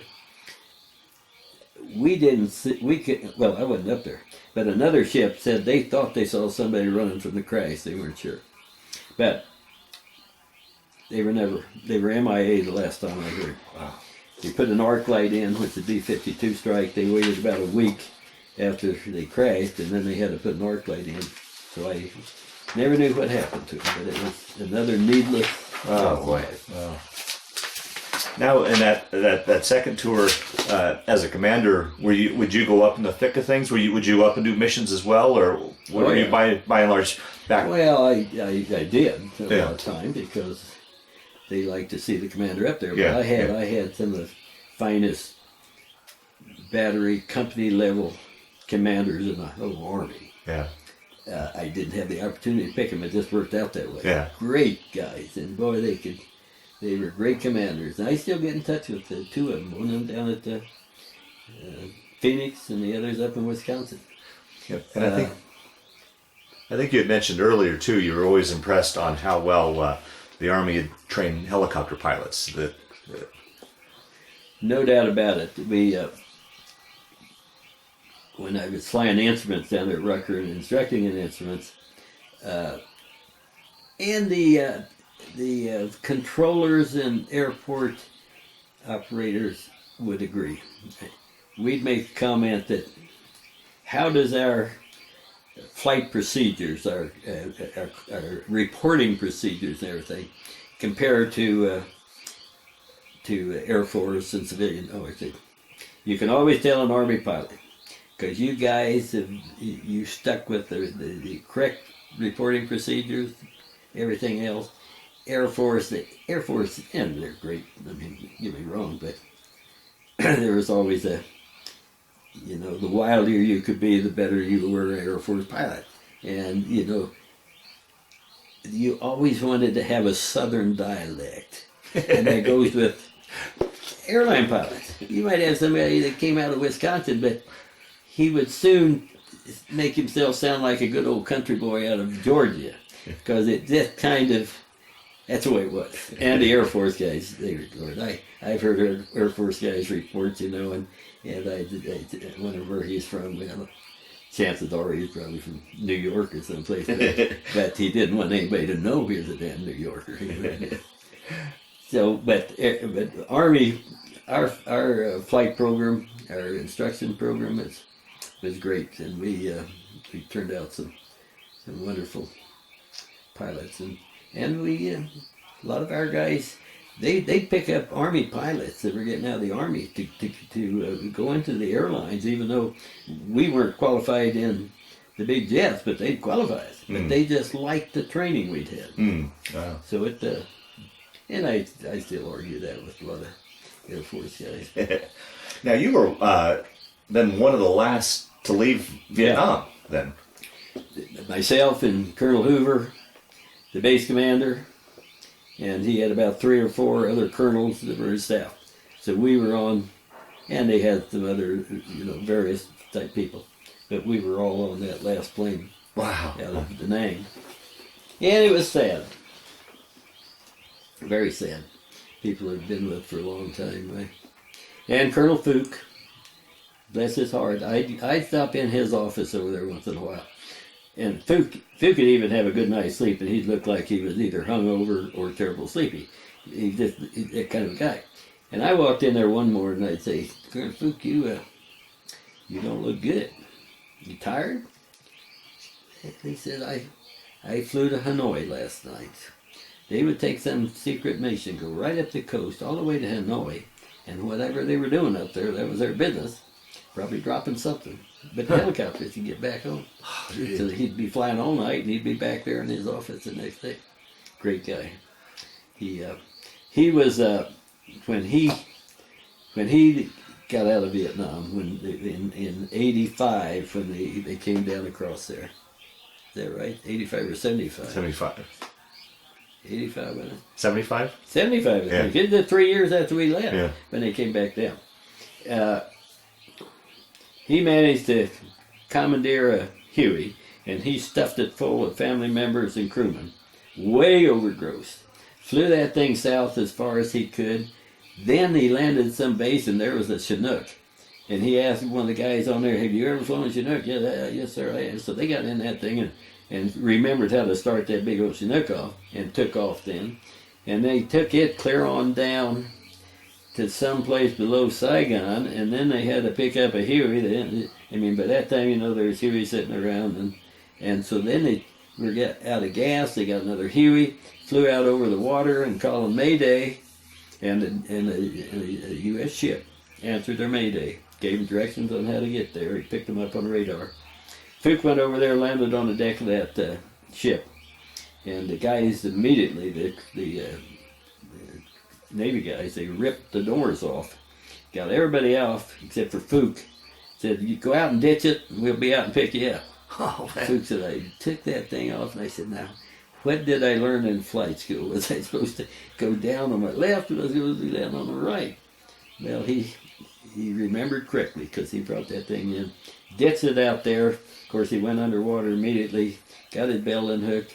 By the time he scrambled up, or they were there to pick him up. Oh, wow. And but that made national news. Right.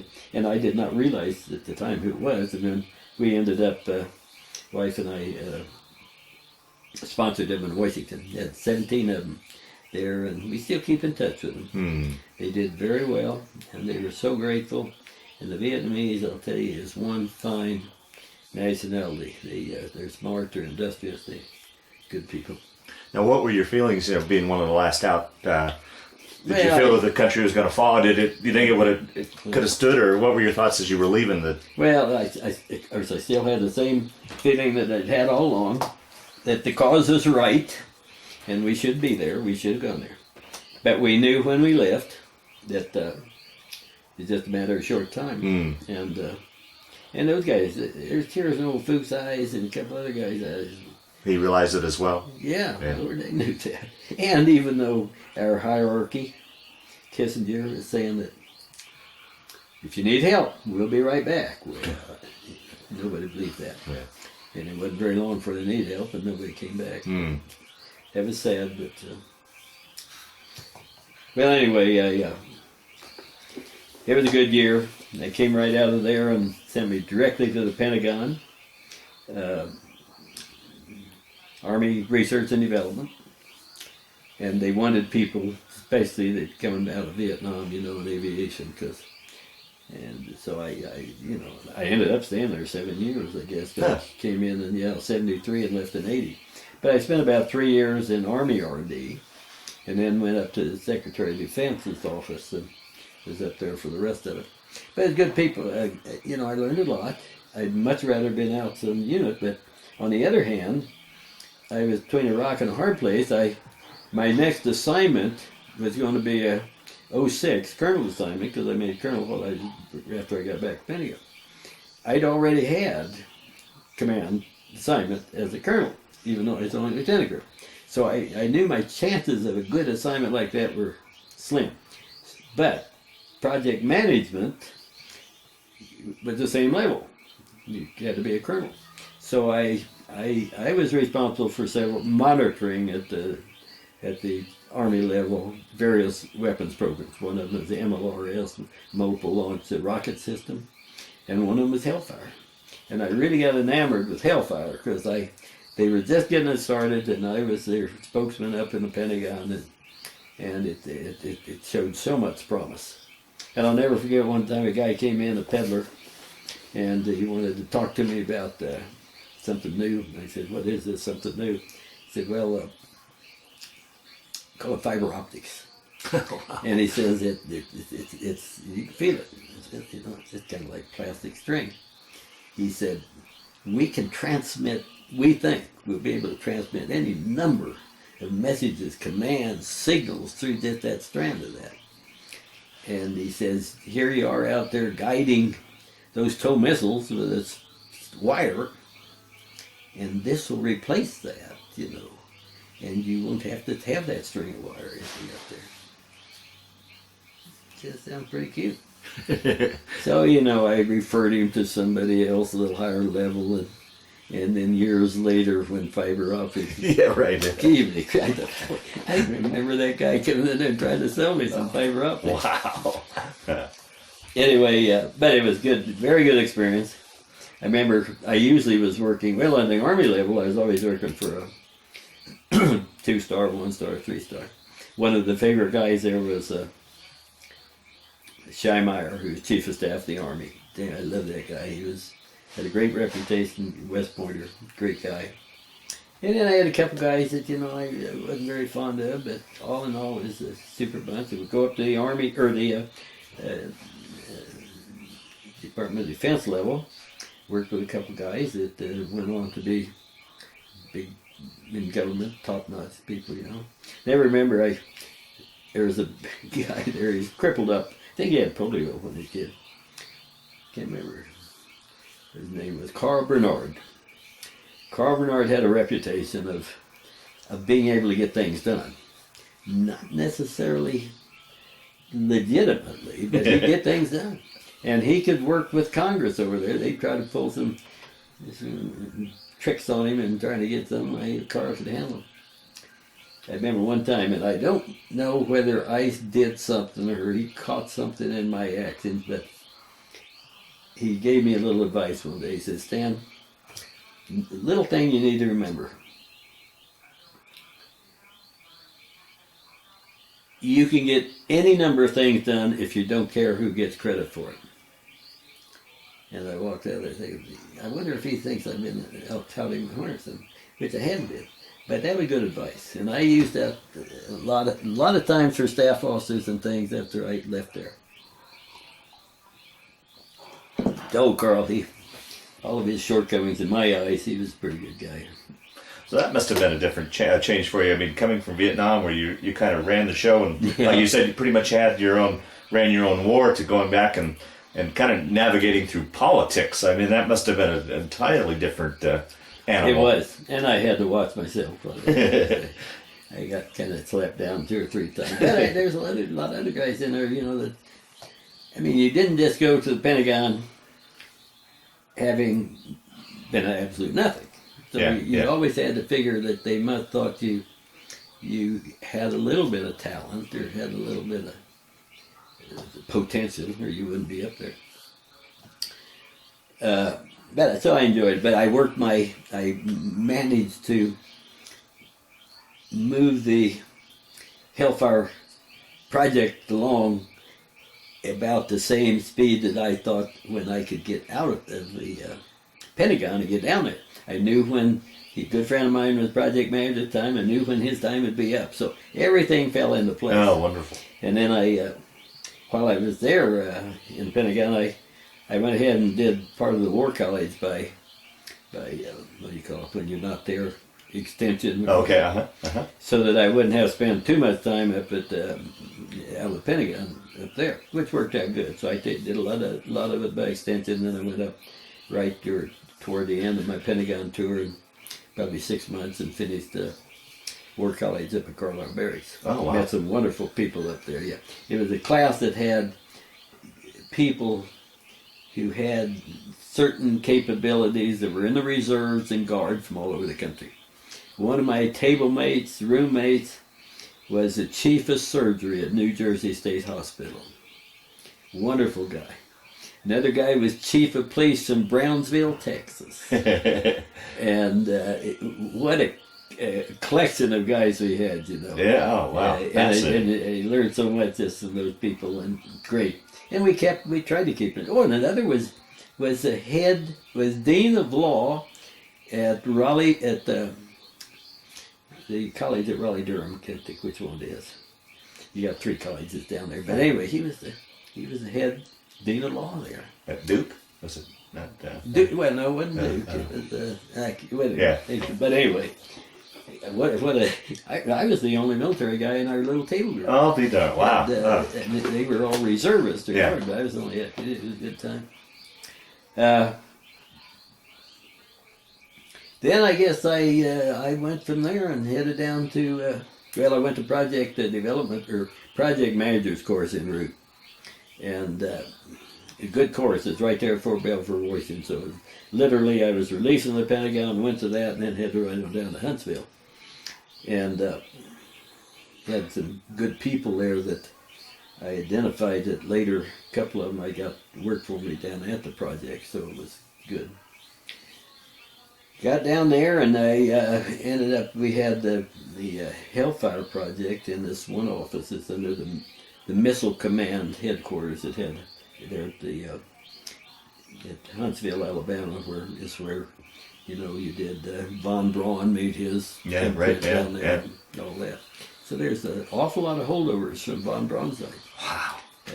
Good people there, old timers. And then but anyway, we got set up, and I ended up, not only did we have a Hellfire, but it seemed to make sense to a lot of people, including myself, that the designator program, that system that would throw a laser beam out there that guided the Hellfire in, should be in the same project office. So we not only had the Hellfire, but we had the laser designators in there too. So we did an awful lot of experimentation on. We had other secrets. It's funny because that magazine right there on top, Army Aviation, there's an article in there about the latest derivations of Hellfire missile. And we've still got the primary one, the one that they're shooting off of Predators, the ones they're shooting off anything, with the laser guided. And then we had the fire and forget, and they're just tweaking the most advanced fire and forget seeker now, so it could do more things. Because we had a dream that you had this whole family of secrets. The laser would always be first, because you could use that on any kind of thing. But then you'd have millimeter wave, you'd have infrared variations depending on the situation, and they're still using those to a certain extent. They're still working on it. Isn't that something? But the old laser system, after all these years, is still one. So you must have been on the cutting edge of that stuff. Yeah, we were. Yeah. I had some.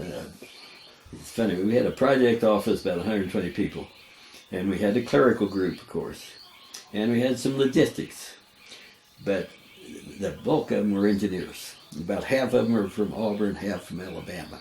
So always fighting. Come time for the big Alabama-Auburn game, boy, those guys had a super bunch of engineers. I can never forget those guys. But we did a lot of, and I got, of course, had to work very closely with the Apache project manager, the 864, who was up in St. Louis. Now, General Brown, your dear friend, he was the project manager for the Apache, and he was always sending rumors or sending vibes that Cass ought to be working for him and not down at Huntsville. every time I'd hear that, I'd go to my boss, the two-star down there, and I'd say, "Sir, don't let Brown convince you of that," because I said, "I want to work for you. I know him too well. He'd tear me up there." So they never let it happen. But it was Brown still, when we get together lots. I used to. He'd remind me that you should have been working for me. I'm like, "No, sir, I'm perfectly happy where I was." Anyway, we did a lot of traveling around peddling Hellfire. I remember I went to Australia one time and talked to the government down there, checked in with the ambassador, of course, and attaché when I got there. Went to Korea and talked to a bunch of Koreans, Japan. We went to Israel and fired some missiles over there. We had a helicopter come down from Germany that we'd equipped with laser Hellfire, and he came down there and we fired it for the Israelis down there right close to Tel Aviv. Nice trip we had there. We spent one day. They took us up to Jerusalem and visited the old town over there. Another firing we did, we went up to the Arctic Circle, and I don't know why we had to go there. I guess we wanted to test. Well, I'm not sure why. It sounded like a good place to go. But we didn't fly it off of a helicopter. We took not a Jeep, but I can't remember what we called the next bigger vehicle, ground vehicle. We put them out on that, so we were firing the Hellfire off that. That's the beauty of the Hellfire. You can fire it off anything. Wow. The secret was getting something that that could stabilize the designator, so you could get the spot out there where you wanted. But we fired the Israelis, and they liked it. Though I left there having a great deal of respect for the Israeli Air Force. Those guys knew what they were doing, and their army. They had never had anything very sophisticated like Hellfire. They'd been using a tow, and of course, luckily, they were not fighting a sophisticated enemy. Yeah. They still remembered the 7-Day War, where the Lebanese kept running their tanks over this ridge. The tank could just get over, and the Israelis would shoot it with a tow missile. And the Israelis would just have time to load up another missile, and here come another tank. It was kind of like a firing range at a circus, you know. So of course they just laugh at the tactics of the Lebanese. You know. But our main firing for Hellfire missile was down at Eaton Air Force Base, because they had a great range down there, and we wanted to test the penetrating capability of a Hellfire missile. So we had a nice bunker out there with a slit, probably 6 feet wide, maybe 14, 15 porthole. Mm-hmm. And then inside was cement walls, fortified cement walls. And then in front, there was probably, it tapered off. From the window, it started tapering down, but the maximum depth of packed earth before it got to the concrete wall, well, probably 6-8 feet. But we wanted to put the missile right smack in the porthole. Well, the guy guiding the laser on there, he was a little jittery, nervous. The closer that missile got to that. So anyway, the missile hit just below the porthole. But it went through good 6 feet of packed earth. Went through about 15 inches of reinforced concrete. Everything inside there, we had all kinds of things to test the penetration. Blew up everything in there, went out the other concrete wall, and into about 6 feet of earth. So I mean, that baby could penetrate.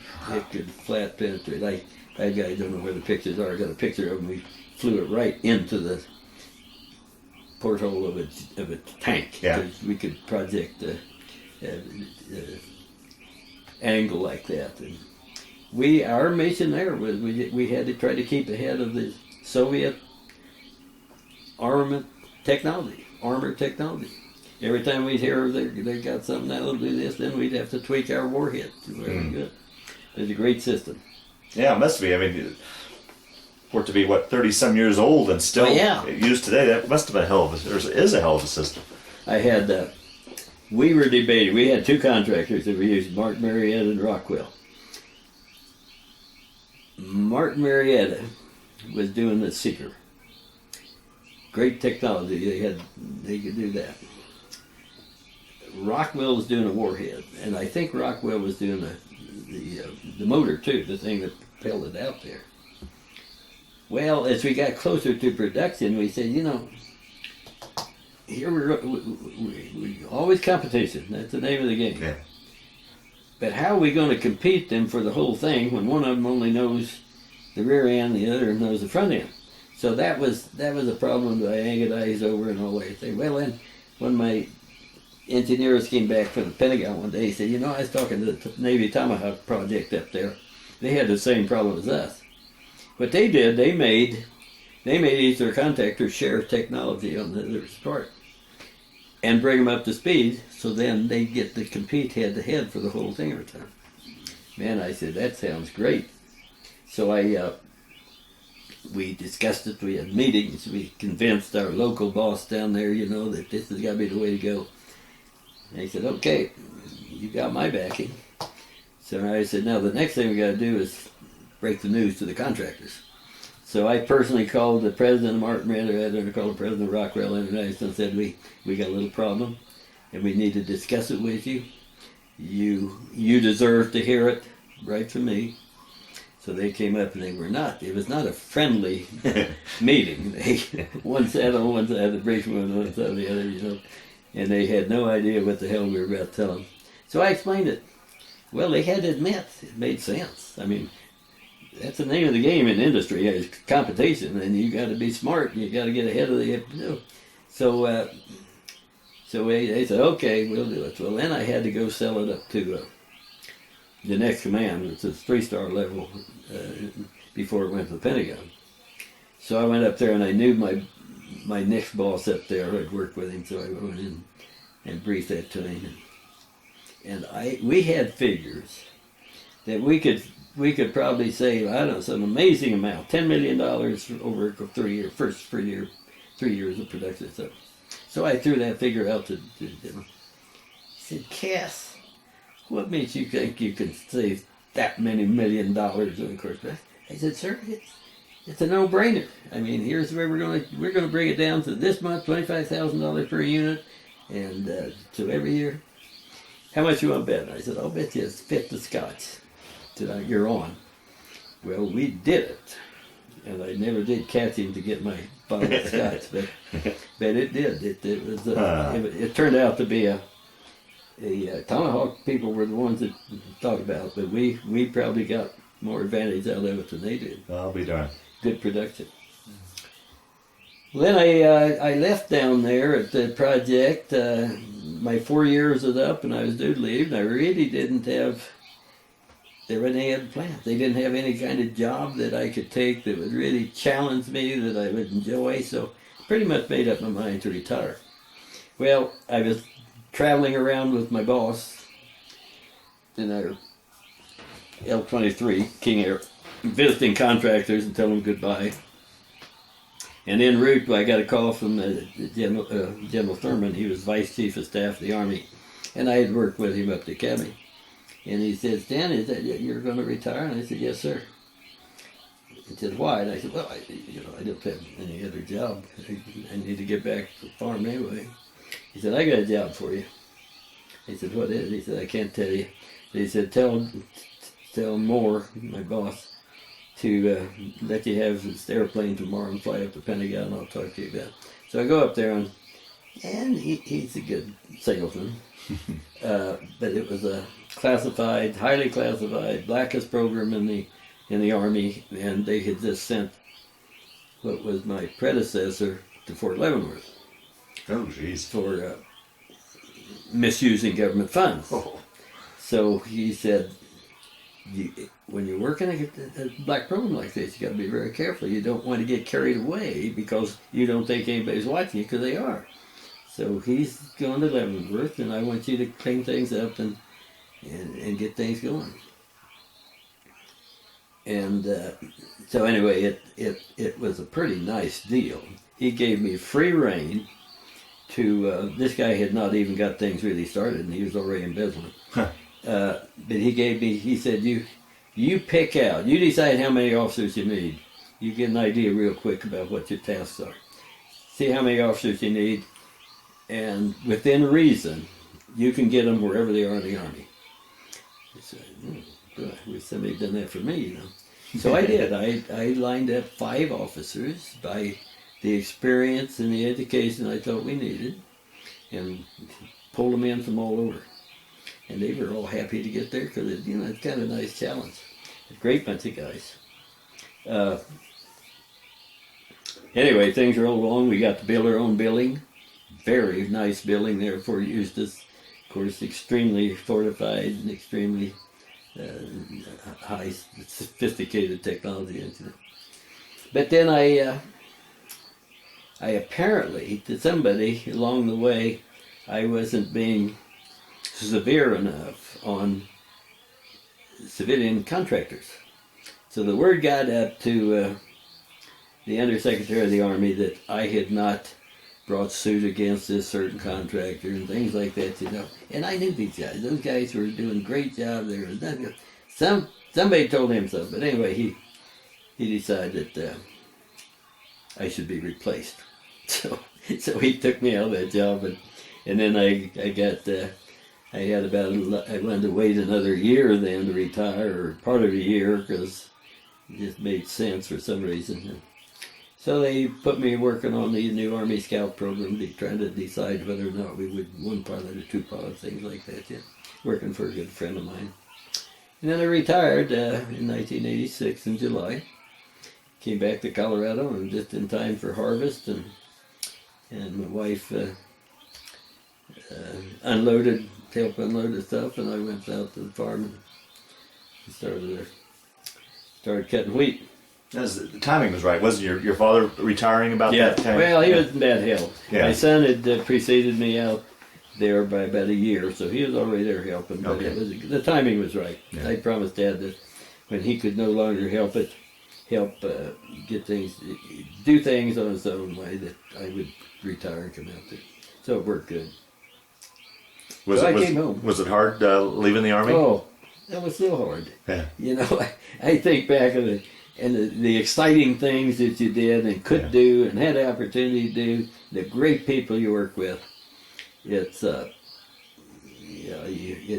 there's some of us we get together as much as we can. You know, that's the beauty about the 2 things.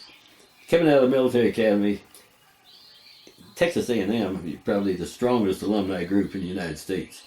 But I put it up. I put the military academy. So you come out of there with 407 classmates, and you stay in touch with so many of them as long as you're alive. And then the guys you work with, you always get together, and an annual reunion, and it's tough to beat. Yeah.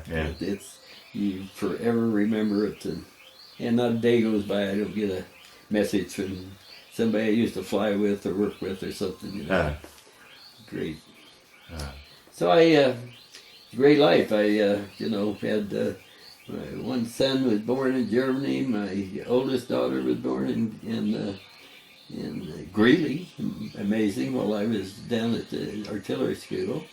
And next daughter was born in Washington, and then the other daughter was born in Huntsville, Alabama. And General Moore's wife, it was on another trip we were flying together, and I knew my wife was about to give birth, but she said, "Don't worry about it, everything's in good shape." So I was on this flight, and I get this call that sister had that baby.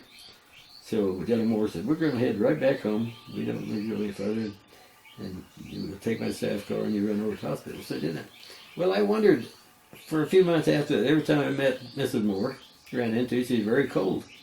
And somebody told me a couple 3 months, half month later, said, "Did you ever notice that Beth Moore, or whatever her first name was, that she kind of soured on you there at one time?" I said, "Yeah, I did." I said, "Why?" And she said, "She was so ticked off that you went away and left your wife just about to give birth with her husband flying around talking to contractors, when you should have been right there." I'm sorry. I mean, she didn't like that. And I don't think she'd ever had any kids.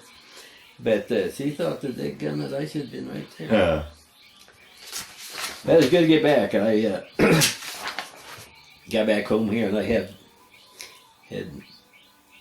I kind of, through all my Army time, I never got to do certain things for certain organizations and things that make you feel good.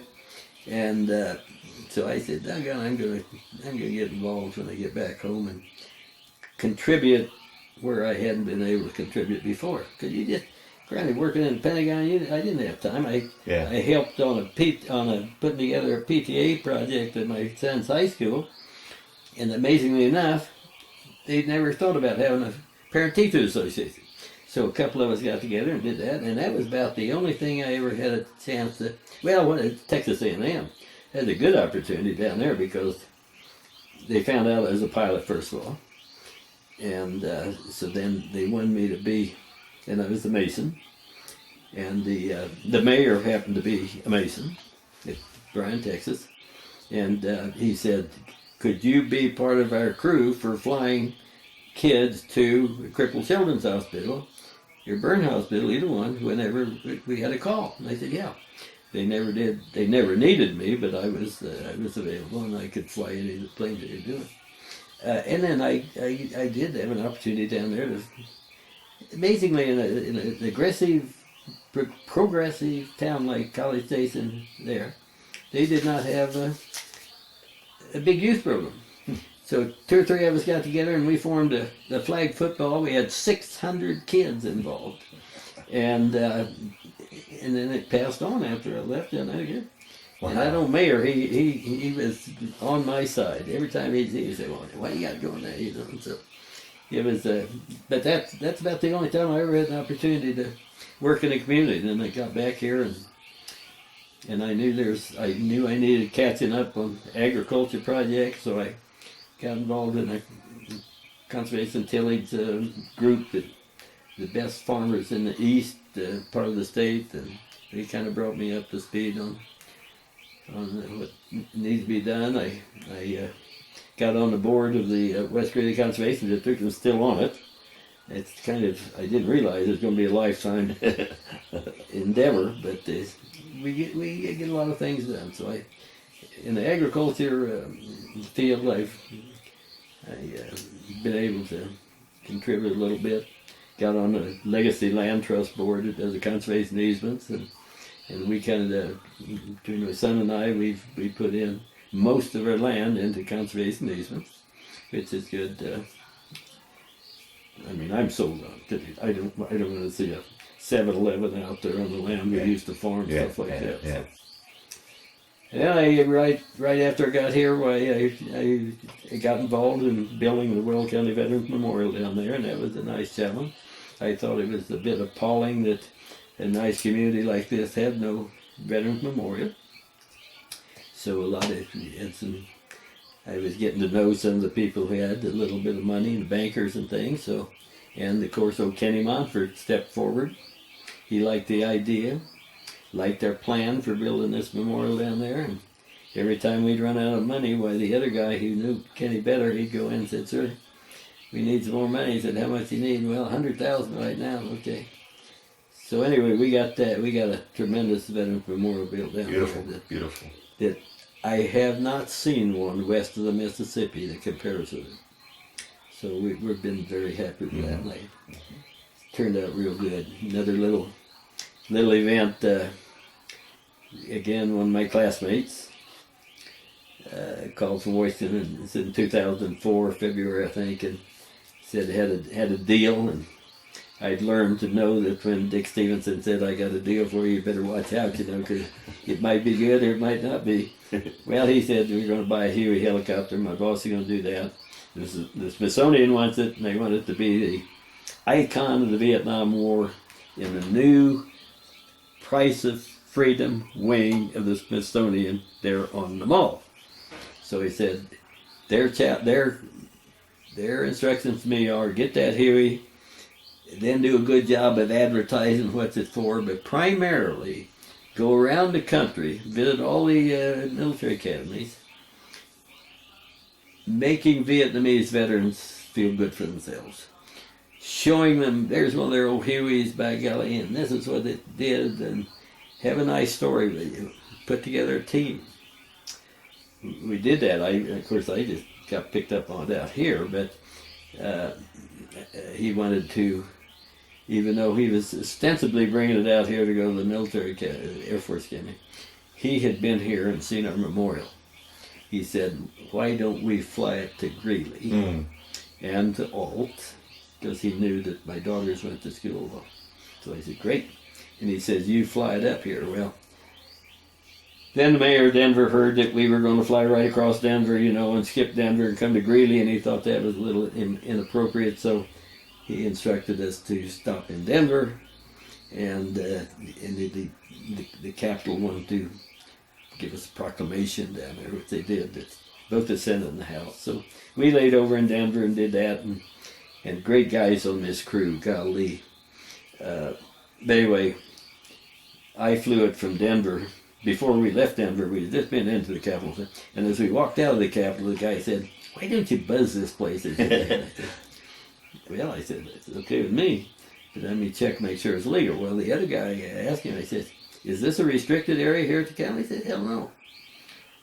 I said, well, then they'd like us to buzz it. So he said, fine. He said, you do it. Then if we get in trouble, why, it's you. I said, okay. So we left out there, Lara, and I flew it down there and flew around probably 500 feet above the Capitol. And a Huey helicopter got that distinctive whop, whop, whop, whop. It's when you load the blades going around. And so we had people looking out of the window of the Capitol down there, they remember that for a long time. And then we flew on up, I flew it up to Greeley, and I had sent word ahead the day before to the principal superintendent of school over at Highland.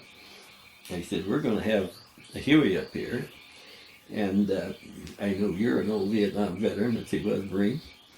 Why don't we land that baby on the football field?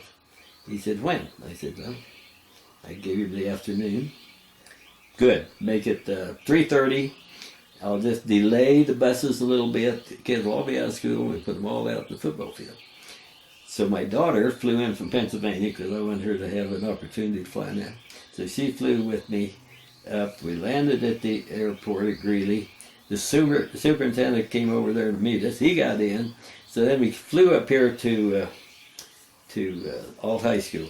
Landed on the football field. Oh, wow. Superintendent got out and walked up the street. My daughter got out and was walking there right behind me. Then she saw her mama over here and just didn't know that she was coming. Oh. So Corey went over there with a flight suit and a helmet on. It was a great opportunity. The next morning then we went into Northridge High School. Tony Parizzo, the superintendent, a great guy. He put 1,900 kids in the stadium out there. And we flew in there, and I was wondering why he didn't. I asked him how many he could put in. He said, I could put 19 there to the side. And I said something about, what about the east side? And he said, don't worry about the east side. So when we came in over the east side, landed right in the field, 1,900 kids there.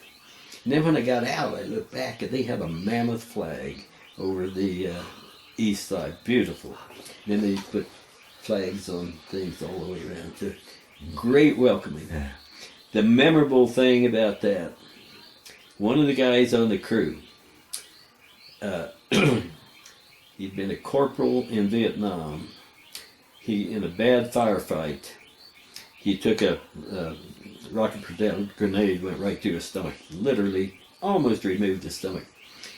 The medic right there threw him on the ground and threw himself on top of him and called for a helicopter to help. And he kept whispering or telling poor old Corporal Cathcart, I think it was the name, he said, hang in there, Sarge. He said, we'll get you out.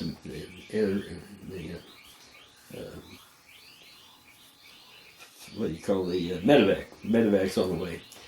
And he said, I remember thinking to myself, now how are they going to come in here when there's bullets still going all directions over the top? And then he said, the last thing I remember before I passed out, I heard that whop, whop, whop. Yeah. And the medevac ship came in there. That medic threw old Corporal on the board, threw himself in on top of him just to keep a little bit of blood in him. got him back there. 3 days later, he awoke in the hospital, obviously alive, and they said, "Sarge, you got some people been waiting to see you." "Oh, really?" He looked at him. Here came the crew in there. Only one of them was ambulatory, the pilot. Every else, one of them were wrapped in bandages. One of them was still on a hospital bed. But they flew in and got him, got him out. When he was in a wheelchair most of the time, but we wheeled him out of that chopper down there at Northridge, and the students, of course, started hashing very quickly. And so he started talking, and you talk about you could hear a pin drop, but boy, you could that day.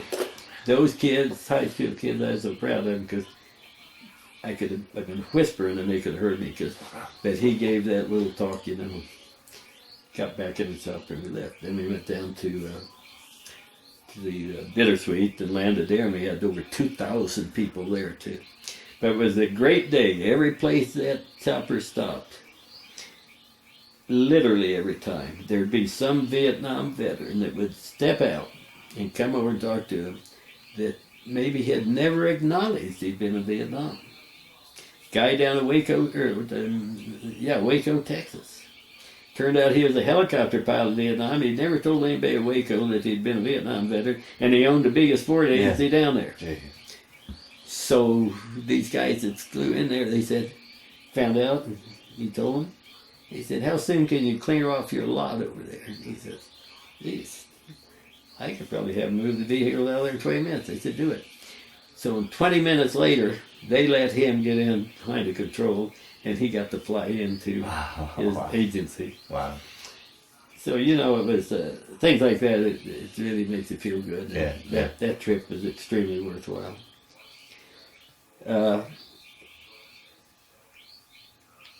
Well, anyway, I guess, there's a lot of other little things. I already mentioned I've been on the Conservation District Board ever since '88, I guess. But then we, in Legacy Land Trust, I went on that board in 2006 because we'd already been putting land in conservation easements, so they thought I ought to be on the board, and I agreed because there's a lot of things I thought need to be changed. So that's been a good thing. And then our honor flight program, that's certainly been a labor of love. And again, one of my daughters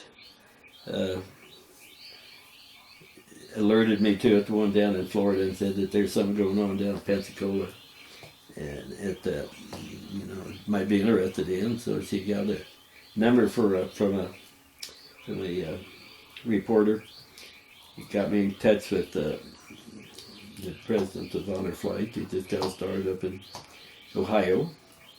And he flew down here and gave a couple of talks for us, told us what we need to do, and we put together a board, all the veterans. I figured, man, if we couldn't make it work, nobody could. Okay. So anyway, we've been going tremendous on that. We were so cocky, and I told Earl Morris, the president, I said, I've got as good a board of officers as anybody in the country. And we'd like to start off with a bang and have 2 airplanes. So that's your call. He said, nobody's done it, but that's your call.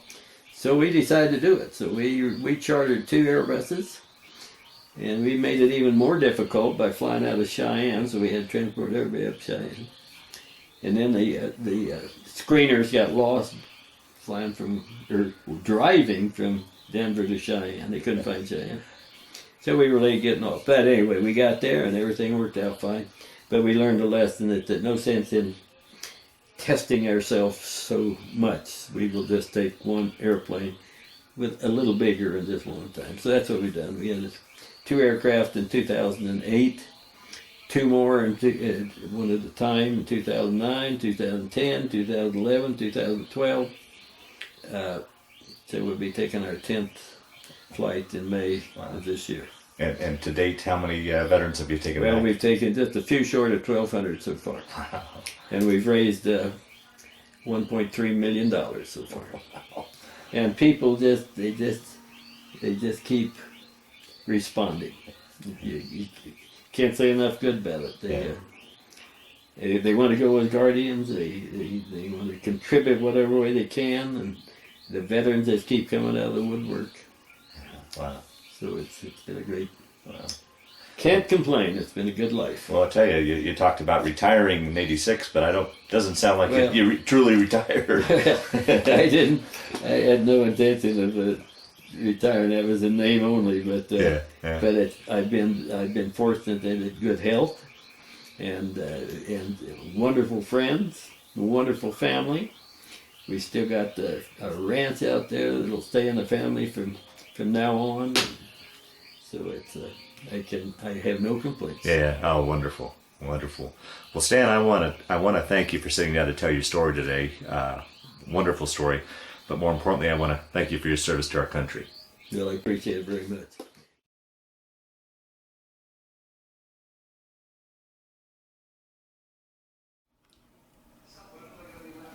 Well, when I went back to the academy, I found, of course, I'd spent two years over at Colorado A&M, and all the people in my fraternity, Sigma Nu, were either wrestlers or football players, and I was the only. I don't know how I got in, but anyway, I decided when I went back to the academy that I wanted to get on the wrestling team because I wrestled intramural over at A&M. So that's a picture of our team for the last 2 years, and we had a very good team. I'm in the bottom left there. And Lauren Reed, he's up there in the top someplace. He came from Colorado A&M too. He was highly recruited by Earl Blake and the wrestling coach, and he ended up being all Eastern on the wrestling team. But it was a good time. I'll be there. I guess in 1960, after I'd finished various schools and things, I got sent over to France and then Germany. And the reason I went to France was they just had a helicopter crash, and they needed somebody who was dual-rated helicopter and fixed wing. And I had just finished going through helicopter school, so I got sent there to France and spent 2 years flying out of Poitiers, France, and a wonderful experience. Flew more fixed wing, but all over France in the Otter fixed wing and then a Huey. Anyway, then I went up to Germany, and at that time we did not have an aviation branch. So if you were a pilot, you just had to call yourself a pilot, and you get aviation assignments as much as possible. But then you still had to fulfill an obligation to your basic branch, which in my case was artillery. So I was sent up there to Germany then to be a battery commander of an 8-inch self-propelled outfit. And that was a great experience. And it was a whole new area for me because I've been primarily in aviation. Now I got to be out in the field with heavy artillery and great bunch of people. We were located at Wertheim, which is not far from Würzburg, Germany. So it was a good 3 years. Yeah. Now, did you enjoy one over the other fixed over a helicopter? Well, I loved fixed wing flying when I was just doing fixed wing flying. Then when I got flying helicopters, I loved that. But we had to be very careful. I only had 2 assignments where I was flying both, and it's backwards. Your hand-foot coordination is different in the helicopter than it is fixed wing. So you had to be very sensitive to that. So I rarely jumped from one end to the other, but I guess in looking back, since I spent more time in helicopters, I probably enjoyed it more. Okay, my first tour in Vietnam, even though it was a flying assignment, we were assigned to the Division Artillery of the 1st Cav Division. And it was the ARA battalion, and ARA meant the Aerial Rocket Artillery. Well, we carried 48 rockets on our helicopters, so we had more armament than the Cav troops and the gunships and everything else. But you were working for a non-aviator because the artillery division commander was normally not rated. But that gentleman give me some award there was General Tolson, and he was an aviator and a wonderful general officer. My second tour then, when I went over, I was again assigned to the 1st Cav Division, but I was fortunate in that when I came back my first tour, I said I will go back in a heartbeat if you give me if I can get an '06 Colonel Command. So I'd almost given up ever having that opportunity, but I was down at Texas A&M going to graduate school and got a call at about 5:30 in the morning, and they said, "Are you still? Do you still keep your word that you would go back to Nam if you got an '06 assignment?" And I said, "Well, yes." But I said, "I think the war is about over, isn't it?" And he said, "Oh, no, no." He said, "It's not over by any means." But he says, we're replacing the commanders of the 5 aviation groups over there with promotable O5s, lieutenant colonels. So he said, "We've got one picked out for you if you'd like to go." He said, "Well, I'm about 2 weeks away from finishing my thesis. Haven't had my orals for masters. That's the only problem." He said, "Well, why don't you we'd like to get you out of there in 4 days and on the way." So he said, "Well, I'll get back to you later today." So I went and talked to my counselor, my sponsor there at Texas A&M. It was in the meteorology department. I explained to him that, I really would like that assignment. Well, he said, "Then we'll do it." He says, "I'll set up the orals for you in the morning. They'll take 15 minutes. He said, "I'll finish publishing your thesis," because I'd already finished it. And he said, I'll get it published, and as far as we're concerned, you can be on your way." So that worked good. In 4 days, I was on the way to Hawaii to leave my family in Hawaii while I went over to Nam, and it worked out good. And it was a wonderful, wonderful assignment. I couldn't, because literally our group was running the war at that time. This is early '72, and we had a big battle going on up there when I arrived. Took about another week. We had it over with. But our group was a mainstay of the military forces in that part of Vietnam in the last year of the war. So we had about 120 aircraft. We had everything in the inventory there when I first arrived, and we started scaling down. But wonderful assignment. And I'll get a couple of pictures. Okay, I was, my call sign there, group commander, was Red Hawk 6. So that's the symbol on the front of the helicopter. And that tour, I was not flying with 48 rockets. We had a small rocket launcher on the one side, and had the 762 gunner on that side. So that was a command ship. Now, we did have some others that were more heavily armed. But we were just sitting down there at some landing zone at that time. And that's the typical terrain we'd be flying over there. And I got to admit, you think back at some of the beauty of that country. Of course, we shot it up pretty good. But, thinking back at lifting off with maybe 30 helicopters just as the sun came up, and then flying at, at housetop level across the rice paddies to automation, it was a great feeling.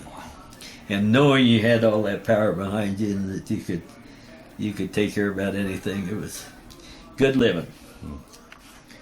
I was very fortunate. I worked for 2 different general officers over there on my first tour, second tour. I can't remember this gentleman's name right now, but a wonderful, wonderful person to work for. And he was pretty busy. He was located in Saigon, and we were up at Da Nang. That's quite a ways off. And he told me right off, he said, "Now, I'm relying on you to conduct whatever operations you need to. If you get in trouble, let me know. Or if you need some help, let me know. Otherwise, I'm not going to bother you." So it was, a commander couldn't ask for anything better than that. And he was just presenting me my little CAG, Combat Aviation Group, plaque there at that time. A little later, then General McMull took over the brigade down at Saigon, and General McMull, this is him and the big guy right there. He and I had gone through fixed wing flight school together. He was in a class just behind Blanchard and Davis at West Point, all-American tackle football player, and he was a 1-star there, and he went on to have 3 stars and headed up our Southern Command, all special operations. A wonderful, wonderful guy, and he he was always telling me, he said, I got to get up there and fly with you. And he said, I just keep being distracted down here in headquarters. So he finally said, I'm going to come up tomorrow and I'll fly with Mason. So I said, fine. So he came up and we took off. We had a Mason way, way out in the boondocks. And we were out there and he's looking around. He said, I don't see anybody around. I said, well, they're up there ways. And he said, you know, we're miles and miles away from any support. And he said, if we were to get shot down, the brigade commander and the group commander, he said, it'd be hard to explain back stateside. So he said, why don't we just, you turn over the Mason to whoever you want to and lets us get back out of here, which is smart, because that would have been a dumb thing to do. But this was it. This was one of the final gatherings. All those people ever. This was one of my troop commanders. My exec is there someplace, and McMullen. The rest of these were right here is my liaison officer, and then the rest are Vietnamese, and had a wonderful bunch of Vietnamese counterparts there. It's funny. I all the time going hunting. While I was out here, before I went to the academy, I'd shot plenty of deer, some antelope, but I'd never shot an elk.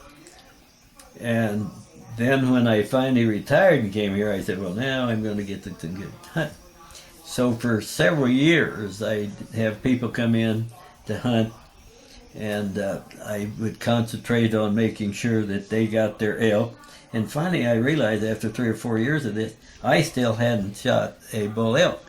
I shot a couple of cows and a couple of calves, and never. So I finally, this was only about 7, 8 years ago, I went hunting down Bob Ray's big spread down in southwest Colorado. And to me, it was a pretty good sized elk. But then when I took it down to the taxidermist shop and I got back here, it was embarrassing. it was puny and small. But anyway, it was a great hunt, and I finally fulfilled one little ambition. And that was one of our antelope hunts. Early on, when I was in the service, I'd get out here for antelope hunting a lot of times, and various friends, and this would have been on a Wyoming hunt up there. It's a typical, that's probably about a 13, 14 inch head there. Good times. After I spent 7 years in the Pentagon, I was lobbying to get the Hellfire Missile project down at Huntsville, and I was fortunate in that they sent me down. So I was project manager for 4 years of the Hellfire Missile plus some designator programs. But that was another great opportunity for me, and have wonderful people. We had in the project office we had about 110 people, and with the exception of a couple clerks and some budget people and a few testing people, everybody in there was an engineer and quality people. And being in Huntsville, Alabama, I had about a mix of 50-50 Alabama grads and Auburn grads. Oh. So when the annual game came up, well, I could hear all kinds of lambasting back and forth. But great people, and the two people on either side of me there in the top picture, they were both contractors. Great people to work with. And the bottom picture is John Spano. John was our head testing guy, and he's still down at Huntsville. He's done very well. He moved up to the civilian ranks. He's probably retired as a GS 16 or 17. He's one of the top-notch testers we had down there at Huntsville. Now, how did you get into the missile program? How did you jump from aviation? Well, of course, that's an aviation program, right? For missiles. Yeah. But while I was in the Pentagon, all of my jobs were aviation related or armament related or both. Mm-hmm. And I was tracking from Department of Army and Department of Defense level. I was tracking that was one of my responsibilities, the Hellfire Missile Project. So I saw it as it formed. I saw it as it was going through early stages. Okay. And then when I got there, it was just going into engineering development, which is the exciting phase of the development of any kind of weapon system or aviation. So I took it through the engineering development and in the production by the time I'd left, and it was wonderful. And having guys like John Spano and those, I don't have a picture here of showing a an explosion of the. Well, I do, and I make it up. That's it. But that Hellfire missile, terrifying, and of course it's even more terrifying over there now because I've seen videos over there in Iraq where there will be one sniper that maybe killed several people, and they finally know where he is, so they'll send up a Predator or an Apache, and they will zero in on him at night if necessary with tactical night vision, and they can pinpoint him, put a laser spot on him, and put a Hellfire missile from a couple miles away if necessary, right in the window where he is. So that's an expensive way to get rid of a single sniper, but on the other hand, if he's already killed 3 or 4 people and holding up everything, but it's been a great missile. Well, I bet through your career it's been fascinating to watch the changes in technology. But it's amazing. We had a family of 4 seekers. That's the front end of the missile, and that seeker takes the missile to the target, leads you to the target. The basic one was laser. Then we had micromillimeter. Then we had infrared. And there's one other that I can't think what it was, more sophisticated, millimeter wave. But anyway, the laser was the one that we developed to start, and it's still the one that's being used primarily. Huh. And they've done some tweaking, but that's where I just giving an award to one of the employees there. He worked in the Hellfire missile shop, but I'll dig out here in a minute a picture of that thing exploding. But we shot in test phase one time. We built in the capability of shooting at a very steep trajectory, i.e., you could launch the thing, it would climb up, and no, it was unguided at that time, but it was just built in a certain trajectory, and then it would pitch over a little bit, and then it would pick up the laser spot, the seeker on the front end, and then it would go right over like this, going to that laser spot. And if we set a spot right on the turret of a tank, that missile then would head right for that turret. And we had a picture, a couple if I could find them, where the missile went right in the open turret of the tank. And of course it just completely blew up the tank. But we shot one test shot down at Eglin Air Force Base. We fortified a bunker. We put about 6 to 8 feet of packed earth out in front. Then there was an 8 feet slab of concrete and something else. But anyway, and then we shot the missile low so that it would go through all that. And the missile went through the 6 or 8 feet of dirt, right through that concrete. And then as it entered the bunker, the spalling effect took over all that concrete. And then, so we had a lot of decoys, not decoys, but mannequins in there to see what kind of damage it do, and of course it just completely destroyed everything. But then it kept going, and went out the other side of the bunker through another 8 inches of concrete. So our mission there was to keep up with the armor technology of the Soviets. Every time we would, of course we had to keep tweaking our system. Every time we'd find that they had a new armor, why then we'd have to do something with our, not the seeker so much, but now the warhead itself. But it did its job. Okay, this was the Hellfire missile coming into the steep trajectory. It was about 75 degrees, and of course the laser spot was right about there. So it was heading there, and now I'll show you. That's the impact. Wow. And so you can see what that. And that was just kind of a basic head, but what you have in there, it wasn't packing a lot of high explosives. But what it is, it's in order to defeat armor, well, you don't want something necessarily blowing up. You want something that's going to go through that armor, and then the spalling effect that just tears it up. So there's a molten flume of copper that goes through there at hypersonic speed and goes right through literally anything. So So that's what happened. Well, I want to do that because otherwise my wife would be upset probably. But we had in the Army Aviation Association, both while we were at Huntsville and while we were in the Pentagon, it was a good social life, and we enjoyed it very much, and good bunch of people. And we still keep in track of a lot of them. That was one of the aviation balls there. So anyway, after got back here and as I mentioned earlier, working on the memorial, we got I think probably the finest memorial. I know it's the finest one west of the Mississippi, but according to people who come out and visit, they haven't seen anything that compares with that out of Washington.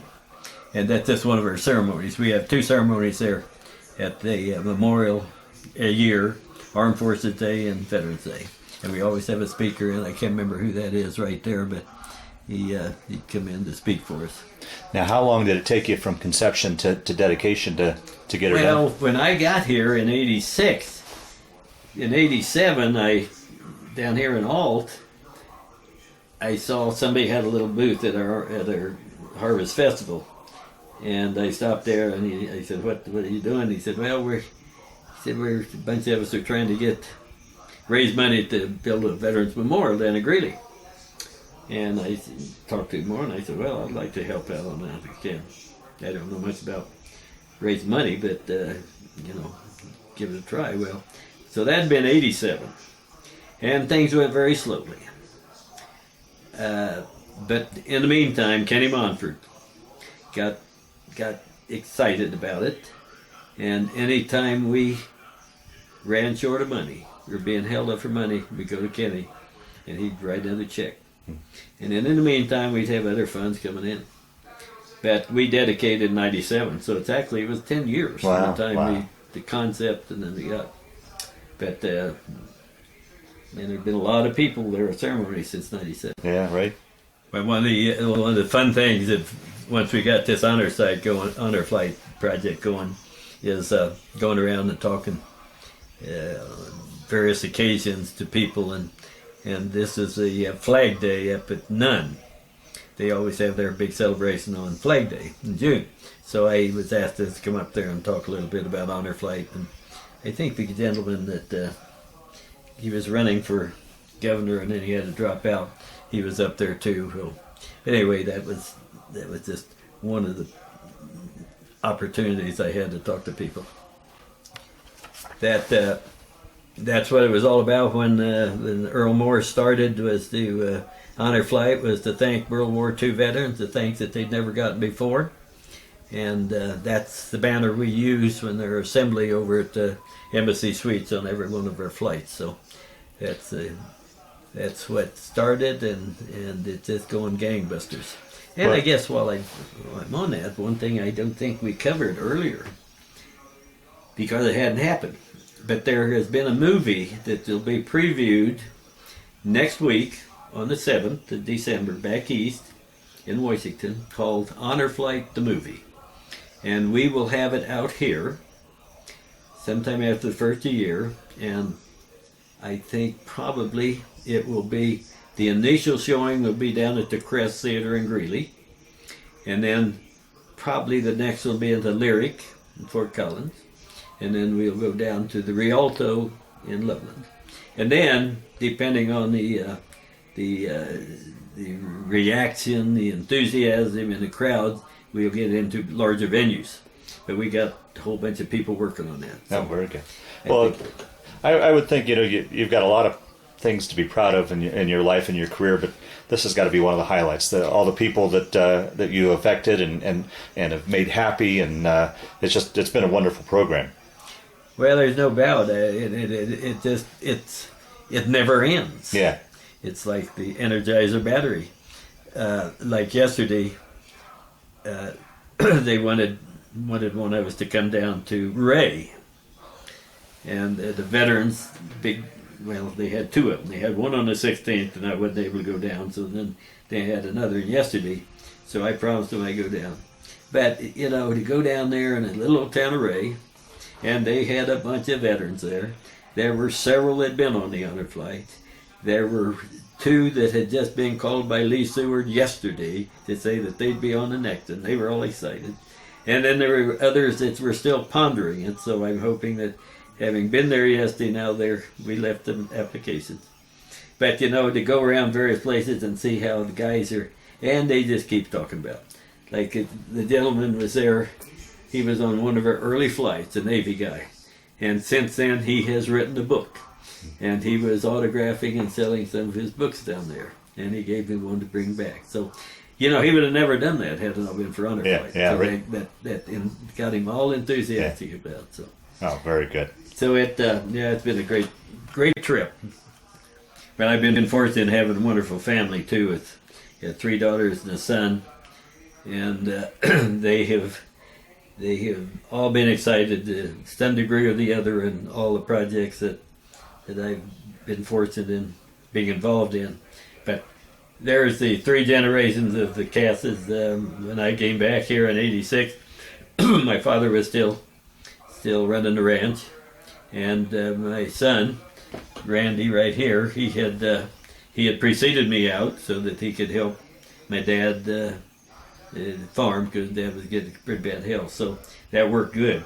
And Randy finished school out here, and my father passed away in '93. So for quite a while there were 3 generations of us, and well, there's actually 4, because Randy's son, in fact, both of them were born before Dad died. So there's 4 generations there. And so there's still 3 of us there, because one of the grandsons for sure will be coming back to the ranch and taking it over eventually. So, but it's worked out good. I'm very fortunate. Very good.